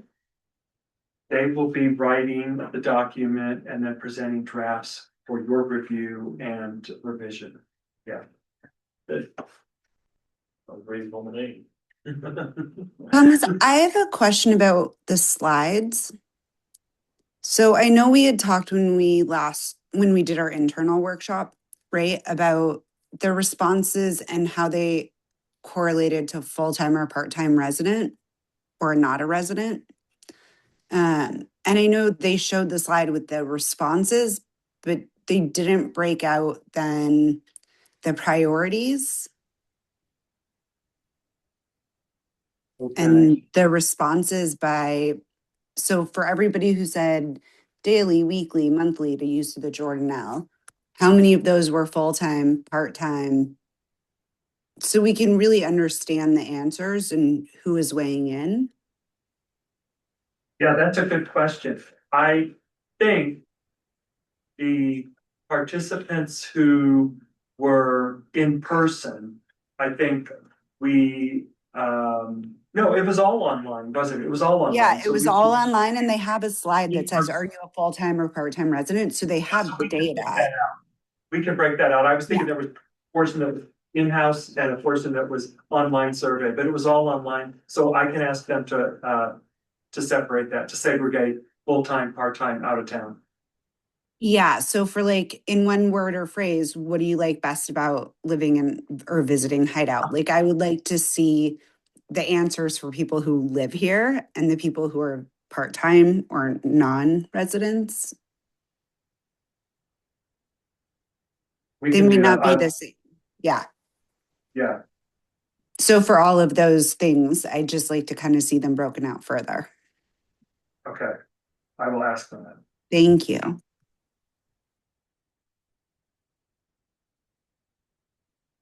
Thomas, on the survey, it was given, it says there's 269 people. And we're a town of 1,000 now. You know, That's. a survey was open from September to November, but I think on the website, it's still open. And as I recall, I think you could still take the survey. To me, it says, when we're only got a fourth of the people saying what they, want the town to go ahead and be, should we open up the survey again, say, hey, take another 2 months or something like that, or a month to go ahead and allow more people to go ahead and give their 2 cents.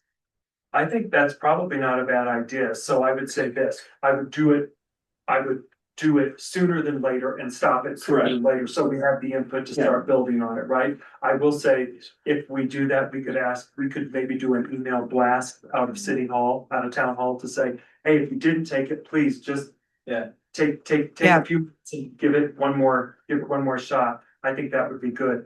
I would also say this, typically in larger communities, if you're getting near 25% community involvement, that's actually pretty darn good. Right? When you get in many communities, when you get 6 to 12%, you're pretty excited that you get that turnout. This is a smaller community, it's an active community, so 25% is probably expected and good. If we could get another 10 or 15%, I agree. Let's try for it. Let's do a blast, see if we can make sure that everybody's taking it. Yeah, 63% that voted in the election, Yeah, so. Yeah. Yeah. Yeah, and Hi. I don't see it on the website, so I'm on. I'll coordinate with Jan and Carol and Carol Custerly, and we'll make sure that we see if we can get another email blast out there just as a reminder. Yeah. So Rachel, you can find it under key documents and then at the very bottom, fill out master plan survey. Key documents. And then all the way to the bottom, it says fill out master plan survey. Under receive a garbage can. How long is it? Master plan survey. How long's the survey? 10 minutes. That was the average or whatever. So Yeah, 90 minutes. I think it was maybe 10 or 15 Sorry, I questions. found that. I wouldn't have. Yes, so it's still sitting there. Okay, so it's easy enough to find people too. Yeah, we can do that. I'll work with people right to it, Yeah. Jan and Carol and Provide see if we can get a blast out, a link to it. Yeah, make you go straight to there, exactly. And I would encourage all the planning commissioners, if you have a neighborhood email chain, to send it out to your neighborhoods and encourage them to fill it out. Good idea. Yeah. So should we set a time frame? Yeah, we should probably, Maybe end it before our next meeting? yeah, I would say definitely before your next meeting, so maybe like. Maybe 3 weeks, maybe we could do it until like March 15th. March 15th or something like that. Yeah, You hit it. March. Yeah, it's in March. Right? No, remember it. Maria, you have people take care of that, then? That'd be great. I haven't compared the information to the previous general plan. Have we covered everything that was in that? And what they've done so far? Not everything has been done yet. Keep that in mind. We've really only got the two public open houses kind of kickoff meetings, right? And so they haven't covered everything yet, but over the course of the next 3 or so months, all of the elements that are required will be addressed as part of that general plan. But we have all the data. I mean, They have most of the data already done. Yeah, they did a fair amount of their census data and their demographic data and their GIS data analysis early on. Much of the GIS analysis is what you all saw as part of the last meeting, the new mapping. But most of the data collection is done, with the exception of, again, public input, right? Okay. Because if we let that go for another 2 or 3 weeks, work with the consultants, make sure that we're not messing up their schedule in terms of drafting. Yeah. I think that we should be in good shape. okay, just for note, the people that are here, this will be a public comment at some point, but it's not tonight. Okay. Any other comments? Yeah, I'll try to bring this back in the subsequent meetings, the next few. Do we know when it will be public comment? So, At the next, if you want public comment at the next meeting, we can, we'll notice it up for that, yeah. okay, sure. Yeah, that sounds fine. with me. Comments? We got done. I guess, somebody wanna make a motion to adjourn? Be happy to. Someone on the second. Second. Right. Thank you for the support, Brett. Yeah. Maybe vote. Yes. Yes, yes. Yes. Yes. And just before we go, I just wanted to also kind of echo what others have said. We are gonna miss Polly. Polly has been great to work with. This is my last meeting. Okay, I think you're in very good hands, so. Yeah, we look forward to coordinating, so Oh. definitely. Thank you. Well, thank you. Thank very you, much. Polly. Really,